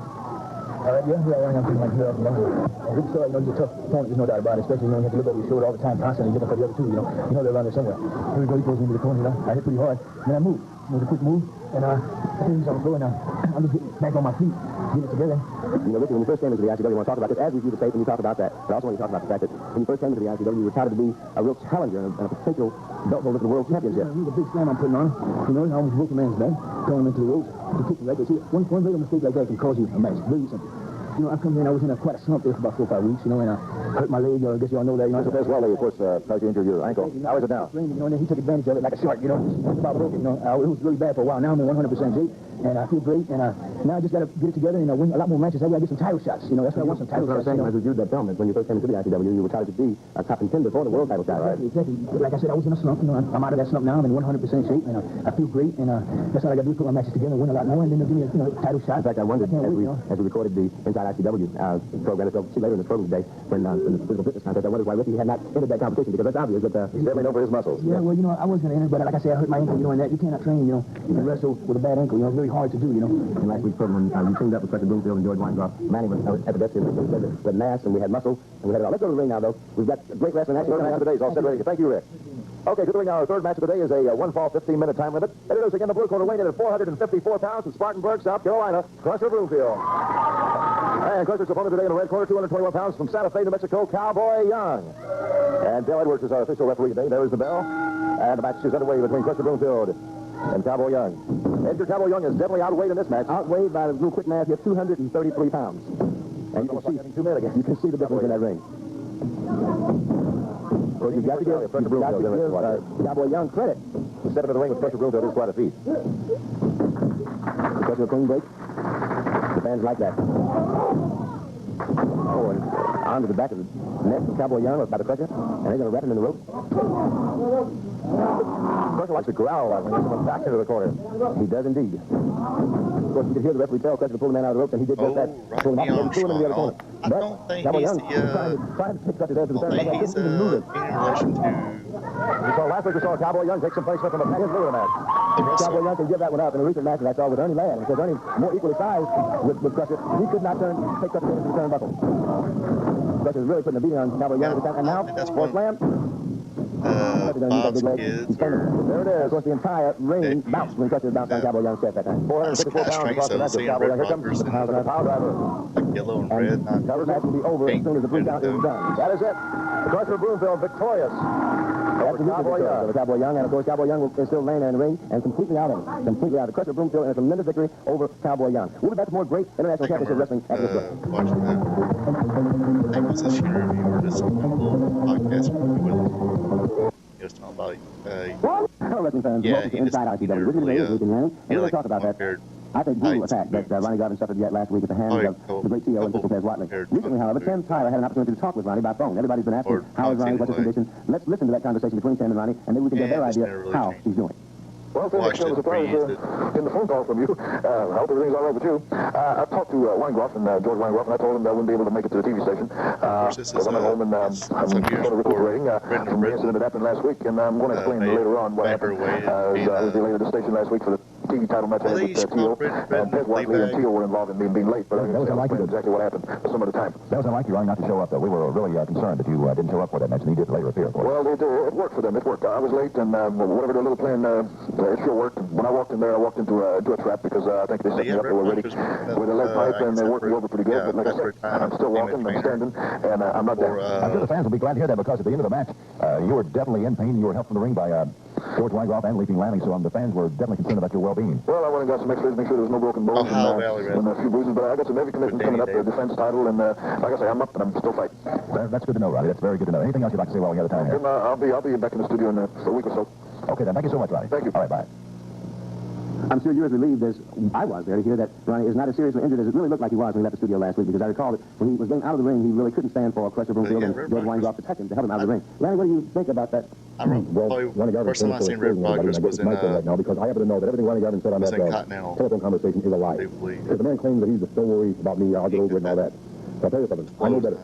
Because I have been in the dressing room. This man is very seriously injured. I tried to save Ronnie Garvin. I got hit by Pistol Pez Watley with a lead pipe. My left shoulder, and for 2 days I couldn't lift a 5-pound dumbbell. And I'm telling you what, Ronnie Garvin, I'll tell you what, he's trying to be tough, he's trying to wrestle. I took a picture of him when his back was turned, and let me tell you, it was easy to do, because he can't even link up his boots. Yet he's trying to get ready to wrestle. He wears the support. There's the picture right now. And as you can see, the man has subdermal hematoma. What that means is subdermal means below the skin. Hematoma means bleeding. He's bleeding below the skin. He has to wear support in order to... Now look, he's trying to link up his shoes. Now that's a job that does not take that long. And this man can't even bend over. And I had to watch him suffer. And I said, Ronnie, can I please help you? And he says, well, he just didn't want anybody's help. He did not want to miss any wrestling matches. He's walking around like a pain didn't even exist. Now you see a picture and picture I took right before him in spite of his negative attitude for me taking pictures of him. But when have you seen Ronnie Garvin wear a Tarzan top in the ring? He's never done that in all the time he's been wrestling. And I'm telling you right now, he's trying to fool the people into thinking that he's really not hurt. There's that phone conversation. Hey, this man can hardly stand up. Look at him all bent over like that. The man's obviously in a great deal of pain. He's using a brace to support his ribs. And I'd like to say one thing right now. This is not my idea of professional wrestling. Pistol Pez Watley, the great shield, either a suspension or a fine to be put in. As far as I'm concerned, I'm a non-violent man. I don't try to hurt anybody. I try to win my matches, and I think I do a pretty good job of it. But I'll tell you what, guys like this, they need to get out of the ICW, and I intend to do something about it. Like I say, I hurt my left arm, but I'm going to make sure that somebody pays for this. Second half of Inside International Championship Wrestling. After we have just received word from wrestler promoter George Weingroff about the fate of the U.S. Tag Team Championship belts, and that word is that a tag team tournament will be held to determine who will hold the U.S. Tag Team Championship belts seconds ago. In fact, you'll see that the two of the convertible bronze are in the ring. They didn't know. We just got the word. And George Weingroff has announced that there will be a tournament to decide the fate of the U.S. Tag Team Champion. We'll have those a little bit more details for you later on next week. Right now, let's go to a pre-recorded Inside International Championship Wrestling as we talk to Hustler Rip Rogers about a recent physique tournament that was held in Tennessee. Wrestling fans, welcome to a very special Inside ICW. With me is Hustler Rip Rogers, one part of the convertible bronze, 1/3, depending on which way they're wrestling, whether it's Gary Royal or Ricky Starr in the ring. But we're not going to talk much about ICW wrestling today, other than the fact that, of course, Hustler Rip and the convertible bronze are upset that George Weingroff is holding up the belts on the U.S. Tag Team Championship. And, of course, they feel that they're the justifiable title holders, and, of course, George and Lanny feel that they are. But George is holding up those belts, according to Rip, and he wants to talk about that. That's right, promoter George Weingroff is holding up the United States Tag Team Championship belts. After the convertible bronze, Hustler Rip Rogers, Gary Royal, and Ricky Starr soundly defeated him in the middle of the ring with a match that had two referees. A special match that we asked for, we received. We beat George Weingroff's team, Leaping Lanny and George Weingroff, 1, 2, 3 in the middle of the ring, and we were not awarded the United States Tag Team Championship belts. It's an injustice. It's a disgrace to professional wrestling, and I'm lodging my complaint right now. Well, the complaint is lodged, and of course, Rip is upset about that. But you see these gorgeous trophies here, and we have something really more pleasant to talk about. I don't know if you can tighten up on the trophies or not, but they are the result of a volunteer classic, which was held November 14th, 1981 in Athens, Tennessee, and that's a physique contest. And of course, Rip Rogers participated, as well as Randy Macho Man Savage. I'm sure it makes the ICW very, very proud indeed to know that they've got athletes that are excellent in other sports other than professional wrestling. And of course, third place, Rip won in the open competition, and Randy Savage came in second in the open competition. And of course, in addition to that, Randy was the judge, the most muscular and had the best arms. But of course, you know how he brags about his 21-inch arms. He's quite proud of them. Rip, tell us about the competition there. Well, there's no need to brag right here because we competed. Like everybody in ICW, we compete. And although I didn't win, I got third place, and Randy didn't win, he got second place. The trophies are right here. We did our thing, we competed, and we were awarded trophies. In the ring, the convertible bronze defeated George Weingroff and Leaping Lanny. We should receive the belts. We got no belts. They're being held up. As far as the physique contest, I competed, Randy competed. We didn't win, we did our best, but we received trophies. Whereas the convertible bronze we received belts because we beat Leaping Lanny and George Weingroff. But tell me about the most muscular trophy that Randy got. Which of these trophies is the most muscular? It's the smallest trophy right here. It's the trophy that Randy won, judging him the most muscular man in the 8-state open competition. 8 states competed there. Yes, 8 states. And the winner of this receives a free ticket to the 1982 Mr. America. But let's get back on the subject of competition. Now, I'm not saying there's great athletes, there's not great athletes in the ICW, because there certainly is. Pistol Pez Watley, All-American wrestler, University of Tennessee at Chattanooga. Almost a living legend of men who could bench press 435 pounds. 3-time state champion at Tennessee from Notre Dame High School. That's a great athlete. George Weingroff, promoter. One thing I'll give you, George Weingroff, you were on the 1976 Olympic team representing our United States in the Blind Olympics. I'll give you credit for that. And I'll give you credit for being a great amateur at the University of Tennessee at Chattanooga. I will also give you credit for being a great former United States Tag Team Champion. But I will not give you credit for your sour grapes of holding up those belts because the convertible bronze defeated you 1, 2, 3 in the middle of the ring. That question hopefully will be resolved one day real soon, and we'll see who the real U.S. Tag Team Champions are. But right now we want to give all credits to Hustler Rip Rogers and to Randy Macho Man Savage for these marvelous trophies that they went to Athens, Tennessee and brought back by having marvelous physical conditioning. Right now for Inside ICW, I'm Edgar Wallace.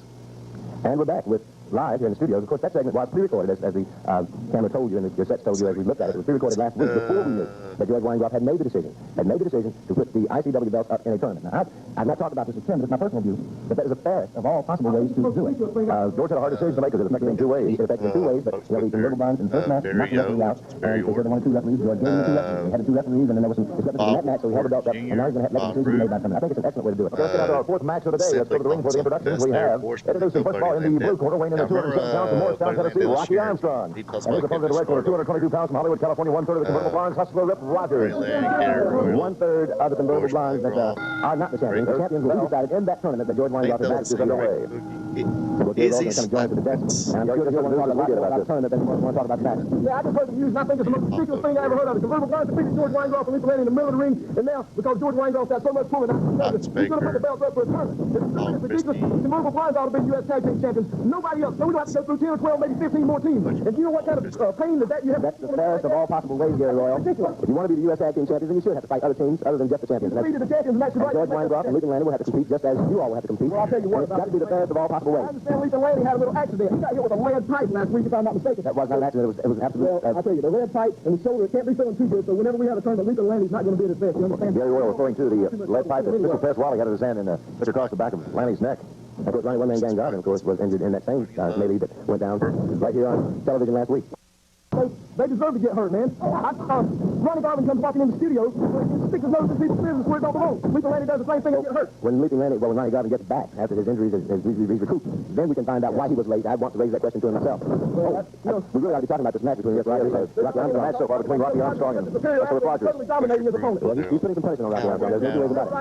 But if the convertible bronze are to be the U.S. Tag Team Champions, as you would like them to be, then as you would like them to be, the tournament will decide who will, not knowing the details of the tournament, though we don't know how many teams could possibly be involved, but also Lethan Landy and George Weingroff have to participate in the tournament themselves, so they like just went out. The lights just went out for Rocky Armstrong. What I'm trying to say to you is, if it suits a lot of people, there's going to be some people attached to you, Lethan Landy, your hands are going to start. What's this business about? What's this business about a tournament? Tournament for the belt. This have the tournament. Because George Weingroff joined the ICW promoters because he got star breaks because he can't get the back here, and so we beat him. We're Weingroff, Landy, T-Tattoo, Apache Lou, Donna, everybody roll. Everybody's here to go. Heads are going to roll. The convertible bronze like to acquire star breaks. I think George has made a good decision. You fans at home, we'd like to hear your letters and opinions on whether it is a good decision. I think it is. And we'll be back with more ICW wrestling right after this.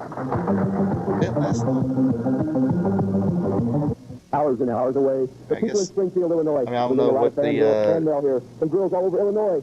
Not sure what the typical Lincoln, Champaign, Urbana, Springfield, Jacksonville, outlaw Danville, promotion Peoria, will last. all over Illinois. Wanting Hustler Rip Rogers to come to your town. Well, Hustler Rip Rogers will come to your town eventually. The convertible bronze will come to your town eventually. Great ICW stars like the Miser, the ICW World Champion Randy Macho Man Savage will be there. We'll all be coming. I guess if you're going on, TV and challenging I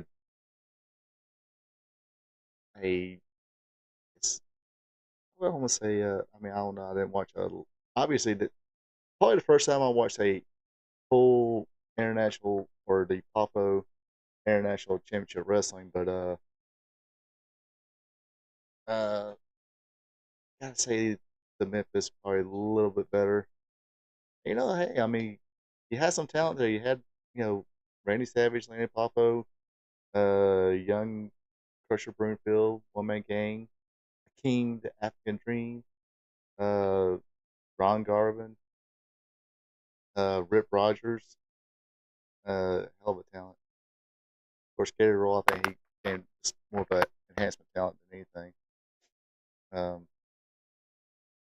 But yeah, what y'all think of that international championship wrestling? Like I said, I totally forgot what the choices were for this week, from last week.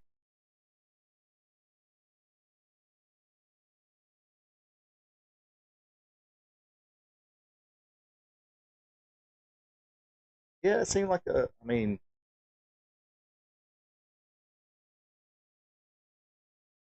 like they had a little.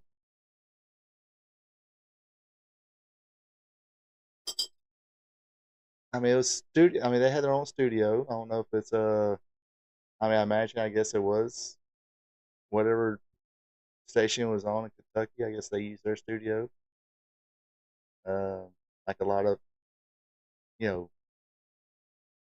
territory would do, but now I don't know why. Not sure why. I guess I would have to watch the Lanny Poffo shooting review. See if he 'cause I don't think I ever heard why.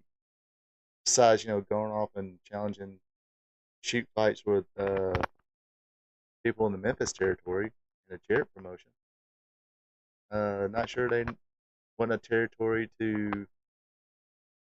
it didn't belong to the NWA or anything like that, except for the part where maybe there was still a little heat with yeah, Savage never did. Lanny Poffo did a couple, I think. So you'll have to get it from Lanny Poffo, definitely not Randy Savage. I mean, except for the fact they, like I said, yeah, that makes sense. 78. Uh, your yeah, people on that who trying to pretty much pretty much killed the Knoxville territory when they did that uh, between the Fullers and Bob Roop and that little gang there. But yeah, like I said, did did you ever see that the Plan B video?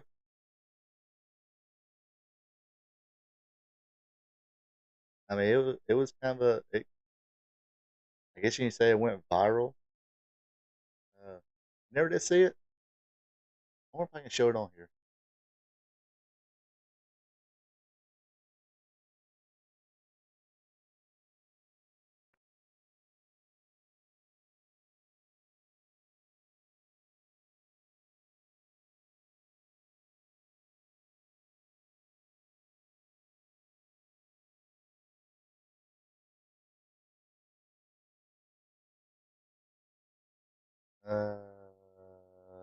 Let me click on a few buttons here.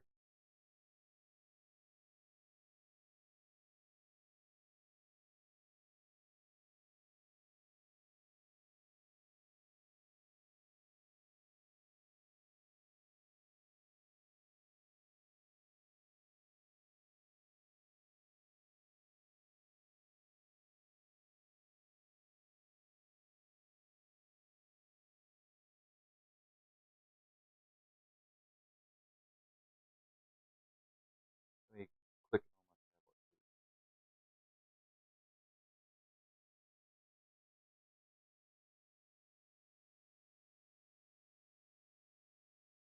my tablet. All right. Let's see.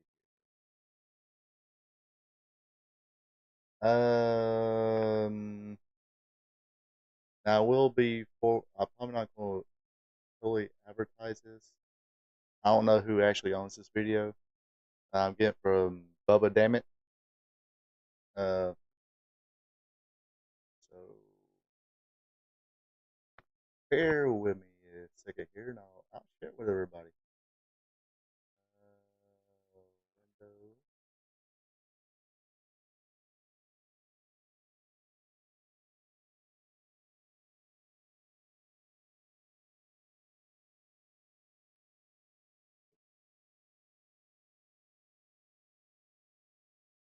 Window.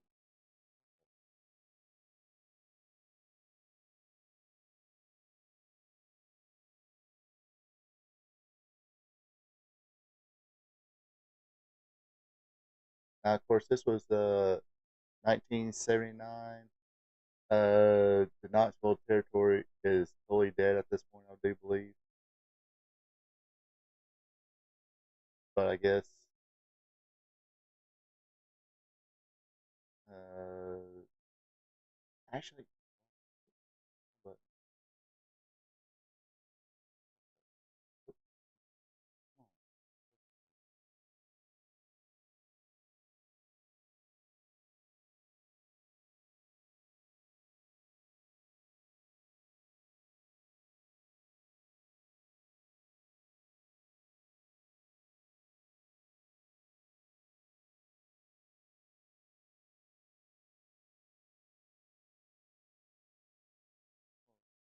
almost there, boys and girls. All right. Hopefully, I won't get in trouble for this. But so I'm about to press play on the Plan B video. If say in the next week, couple days, something like that, you don't see it, it's because I got copyright strike, so I had to delete it. But let's check it out. You ready to check it out? Here we go.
Dang.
Legend himself, Ron Wright.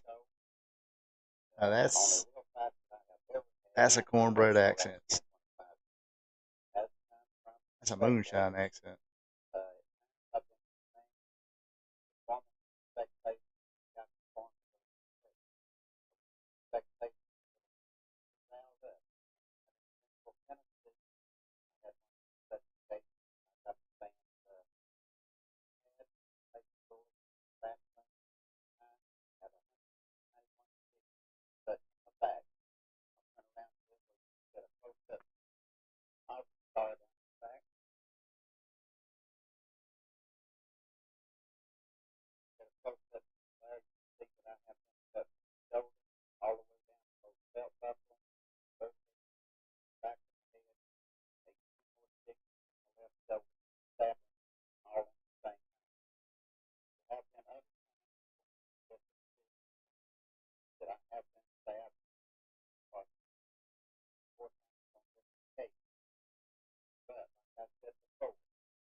Before he discovered bleach and spiking up his hair.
So yeah, that was the infamous plan. Yeah, kayfabe. But I think it was what it was. It was obviously the Knoxville territory was dead and gone, pretty much dead at that point. Um, I think Ric Flair and Blackjack Mulligan try to buy it and do something with it, but fans just what fans just wouldn't dig it no more. And I, they recorded this video. I think they was going to trying to remember trying to remember what their plan was. I guess sell it to TV stations. And of course, this was 1979. There was one other. There's one other wrestler back in the. Let me try to guess.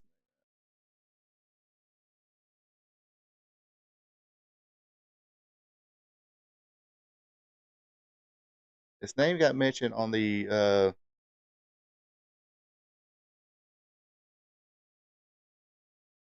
Tales from the Territory where they talked about Memphis.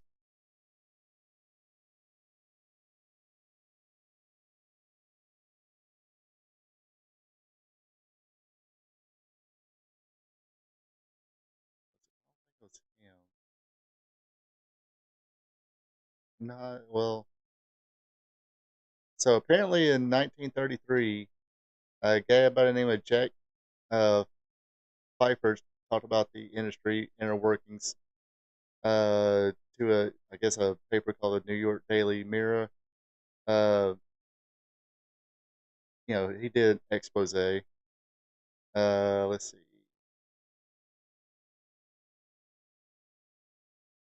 There was him. There was somebody else.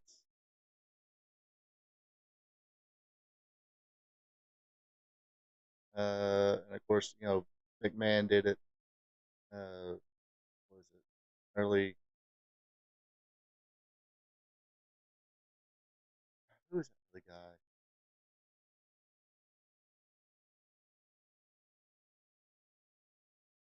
Let me.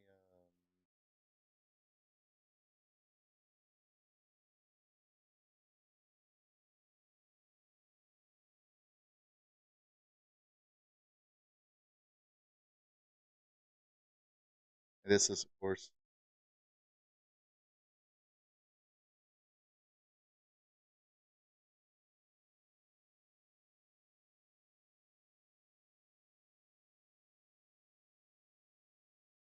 Come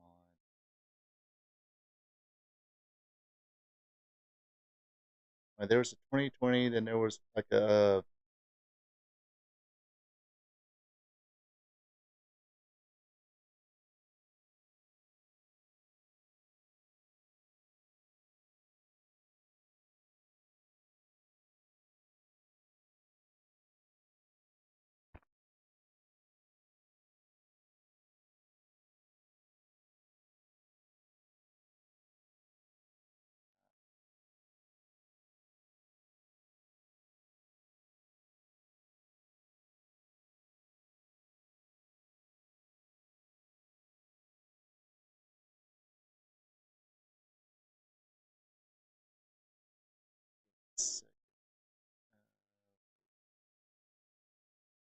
But basically, yeah, there was the one guy from Jake Faith.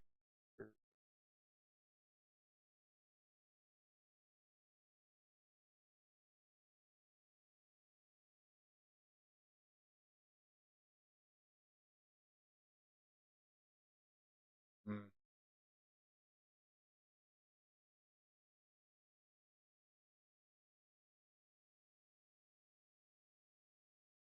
Anyway, I'll remember it one day. But basically, since they were, um, I guess they had plans to, I guess, do a deal with a TV station in Knoxville, and do a series of exposing the wrestling business. Uh, but yeah, there were. I think it was his name? Can't think of his name now. But in the 60s.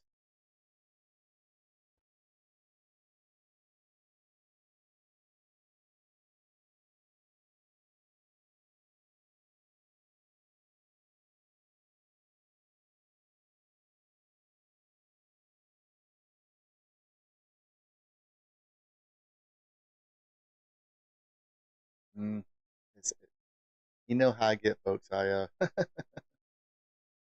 Uh,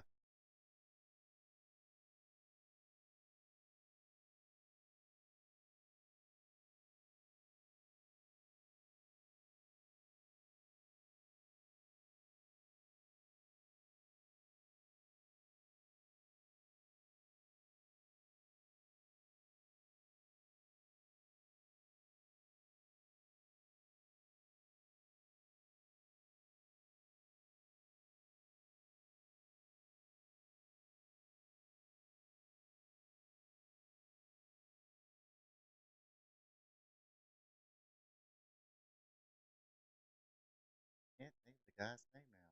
But basically, he did like a radio interview and exposed it. I'll have to go back. I had to go back to my. Uh,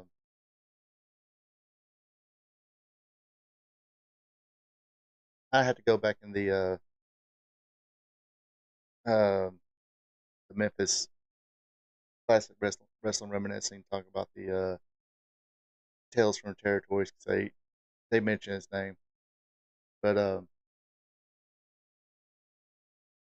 but yeah, so basically, I guess they had a deal or trying to make a deal, and I guess now this ain't the first time Bob Root had came into the territory and tried to take it over. Apparently, he did that before in San Francisco. So that's where Pat Patterson wrestled. So I think uh, where he's where he's talking about the homosexuals in wrestling. Pretty sure Pat Patterson was one of them.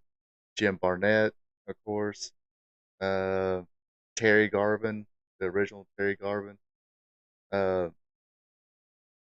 let's see who else. He might have ran into Chris Colt too at the time. Maybe I don't know. Uh, but yeah, he was ready to expose it all. But I guess either they couldn't get a deal with a TV station, or uh, they took it around the territory because I mean they were kind of blackballed a little bit from other territories because first of all he did it in San Francisco, then this group of guys did it in Knoxville. That's how they ended up all in ICW. Worked for Angelo Poffo. I guess later on it was like, hey, get some jobs or we'll play this. That's probably how. That might have been how. I'm not. I don't. I'm assuming. Assuming I went there. Uh, I'm assuming they were like, well, we made this tape here, and get some jobs, and I think Ole and Bob Root was friendly. I know, like in '83, '84, he got him a job. Of course, Florida.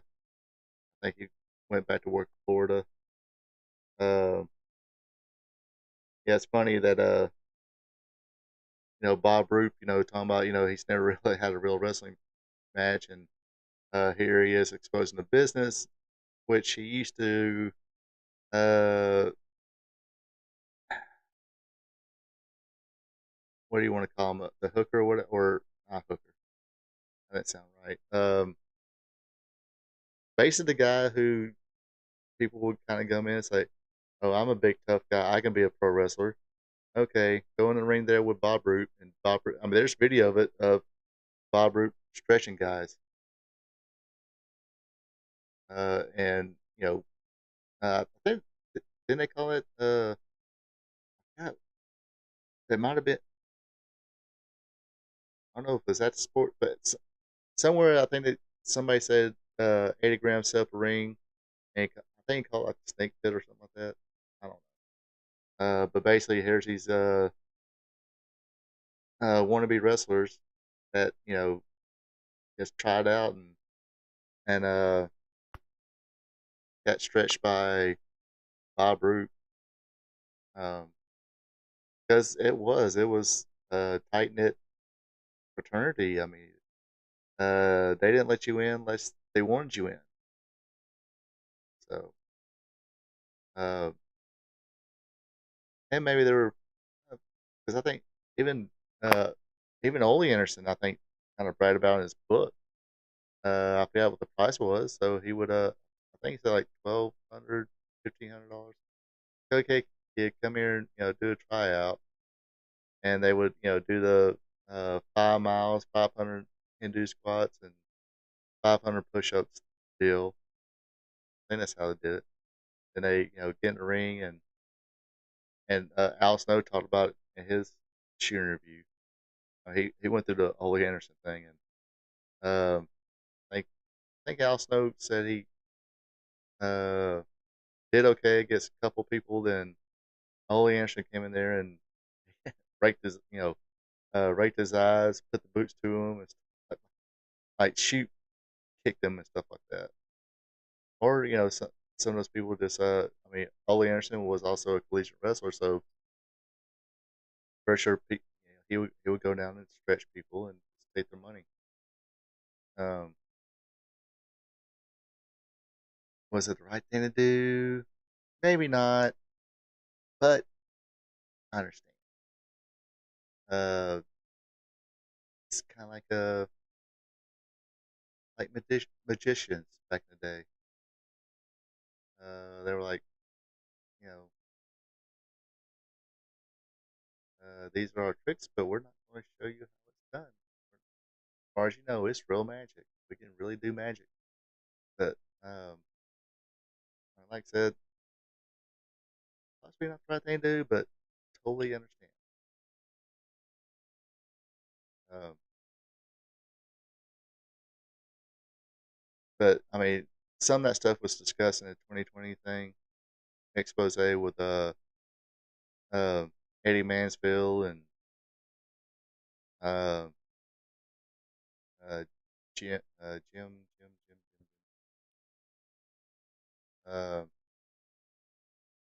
What's his name? Jim something.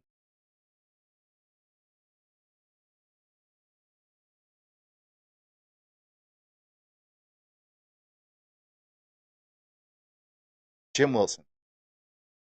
Um, who actually played football for the University of Georgia. Played for a couple teams, Rams, I think, and Falcons, but I think injuries or whatever. Apparently, he was a great one of those really good college football players that didn't branch out too well in the pros. Got into wrestling. I read most of his book. Um,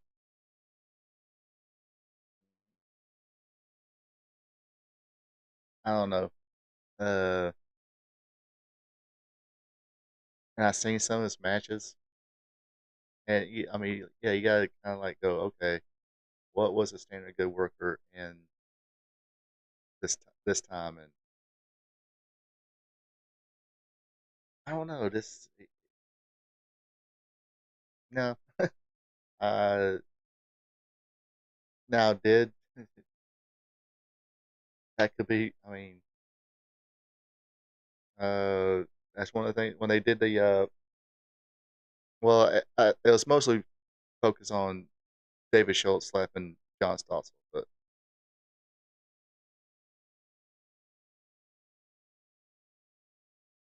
uh, I, well, I mean, you gotta think this is 1979, and they made a tape, and basically, uh, like I said, I'm assuming they kind of blackmailed uh, blackmailed some promoters into giving them jobs, or they'll send us tape and expose the business. So see, this tape was never seen until like what 3 or 4 years ago. Um,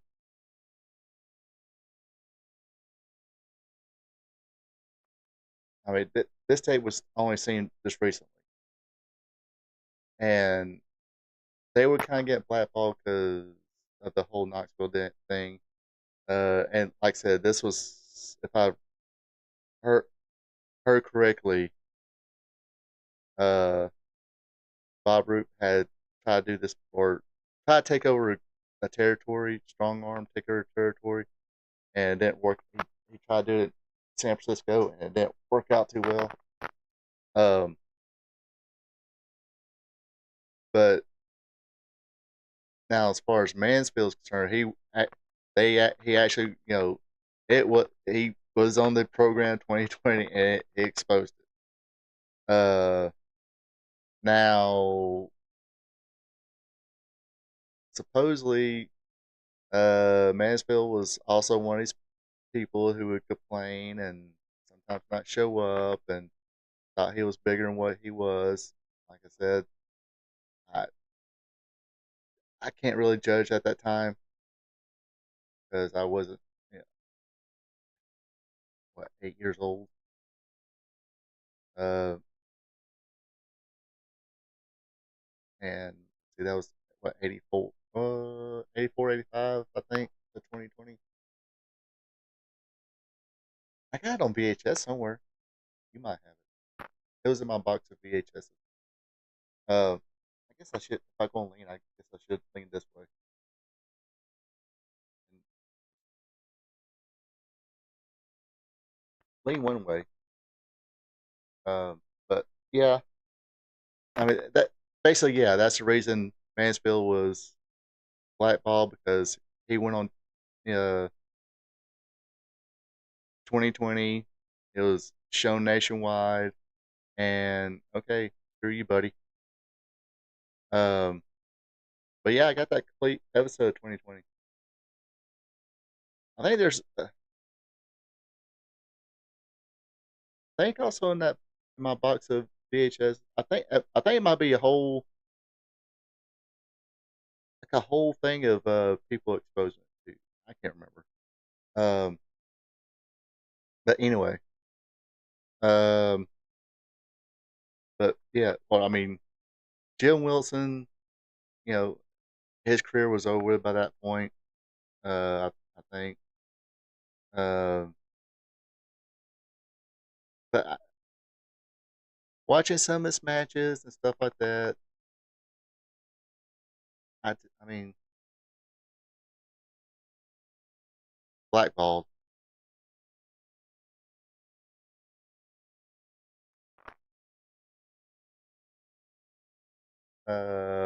Piper.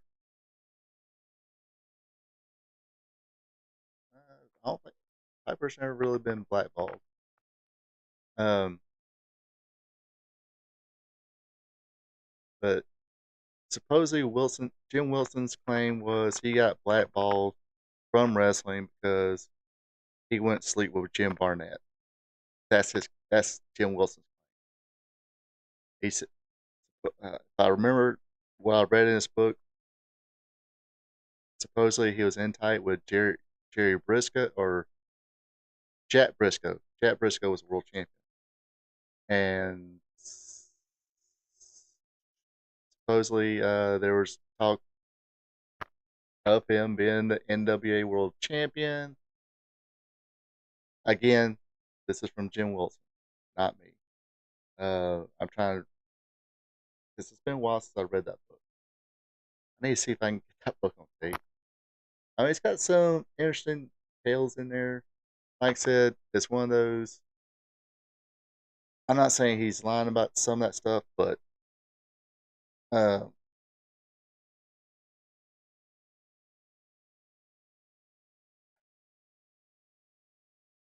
if he was as good as thinks he was. I don't think it'll be a question. I don't think he would have been blackballed for not sleeping with Jim Barnett. I mean, Jim Barnett has some stroke now, no pun intended. But but uh, are you gonna tell me every top star between uh, what was it? Where did he work? Didn't he have like a little promotion in Kentucky too at one time? Anyway, between Kentucky, Australia, back here, wherever, because like this is from Bill Watts. Jim Barnett used to like to chase around Rock Hudson a lot, and sometimes they like to party with a. I mean, there's this expose. Or not, I think it's got exposed somewhere, somebody's book that they like to hang out with young college boys. But so you go every top star uh, from Georgia to everywhere he promoted at. Did they all sleep with Jim Barnett to get a push, world title? Uh, Now in Mansfield's shooting review, he claimed he went to visit Jim Barnett one time and in his Atlanta condo apartment or a condo, and he claims he's seen Tommy Rich in bed with or laying in bed uh, sleeping. But again, that's Mansfield words, not mine. It's in his interview. He said it, not me. But uh, but that's Jim Wilson's claim. That's what he claimed on the 2020 thing. Uh, so of course, supposedly Jim Wilson was already blackballed. Uh, but Jim Wilson also went to All South Wrestling too. So you got to the point where he wasn't that good. Then he went with Gunkel, I think. Yeah, because he was in one of those TV deals. I think in his book he went said he went with Gunkel. Um, then him and uh, Thunderbolt Patterson started this other promotion too, and they were gonna have insurance unions and stuff like that. But then when uh, I think they sued the NWA, sued them in Atlanta court. Uh, I I got it.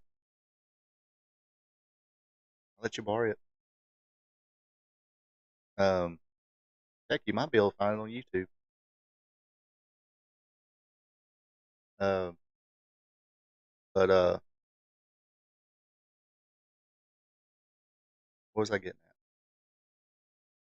So that I mean, there's been a number of reasons that didn't have nothing to do with him not sleeping with Jim Barnett that he got blackballed. Not good, jump ship, and everything else.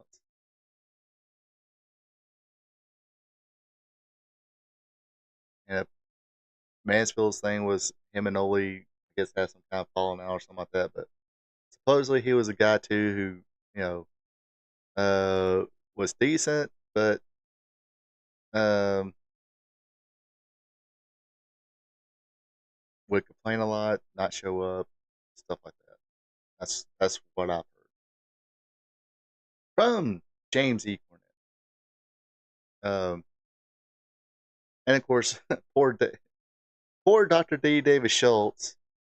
He couldn't get a job nowhere else after that as well. And he's the one that stuck up for the business. He should be in the Hall of Fame. Triple H, do it, make it happen, buddy.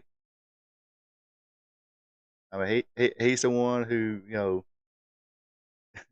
smacked the crap out of John Stossel. Um, I mean, he got a good payday out of it, but like I said, so yeah, all three of those guys after that 2020 expose, even the person who stood up for the business, got, yeah, I think on that same tape it's got David Schultz, Jim Wilson, Thunderbolt Patterson, a call in from Paul Heyman, Paulie Dangerously. I think Taylor City was on there, but yeah, they were talking about wrestling. Of course, Dr. D was sticking up for the business still. Uh, I mean, I remember watching that episode of Morton Downey Jr. when I was a kid.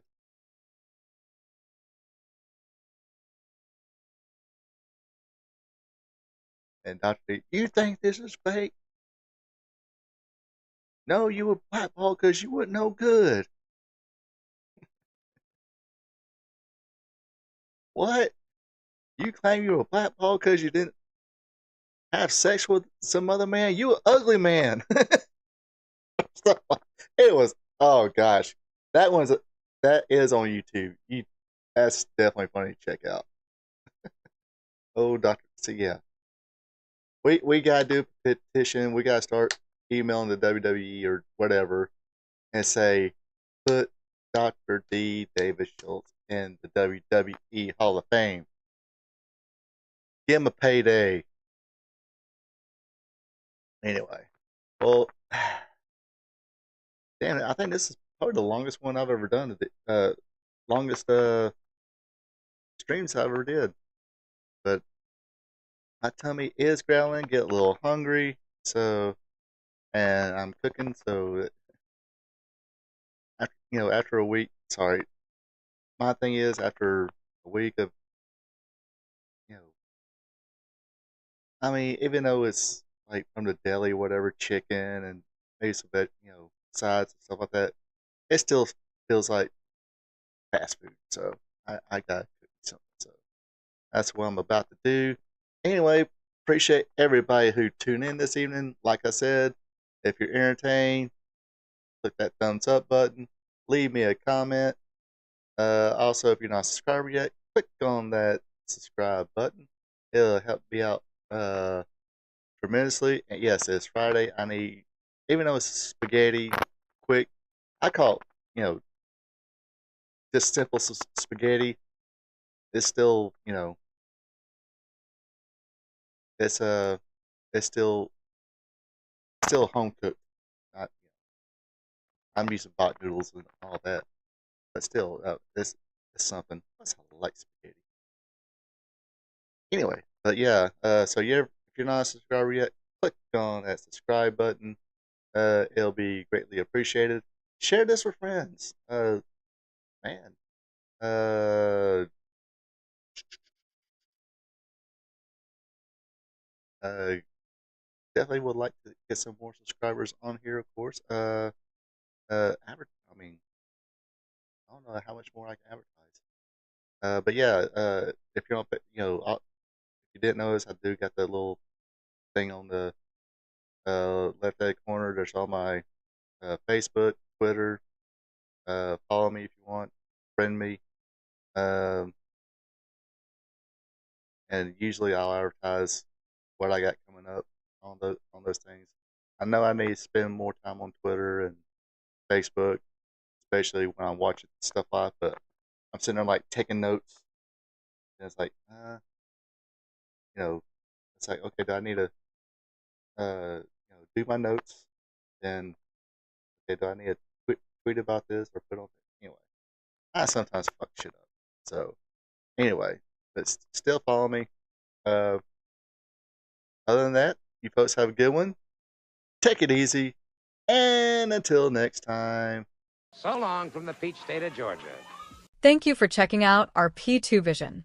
Subscribe to our P2 Vision to watch Ronald Ray's content that covers the sport of professional wrestling from yesterday to today.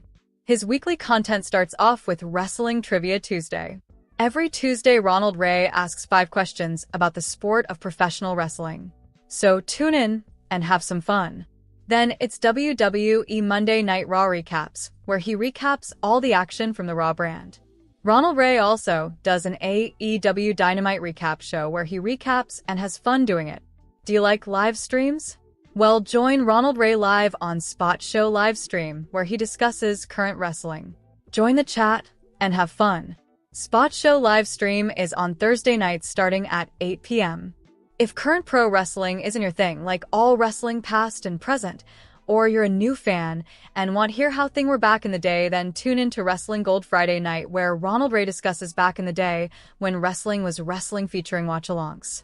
That's Wrestling Gold Friday night on Fridays starting at 8 p.m.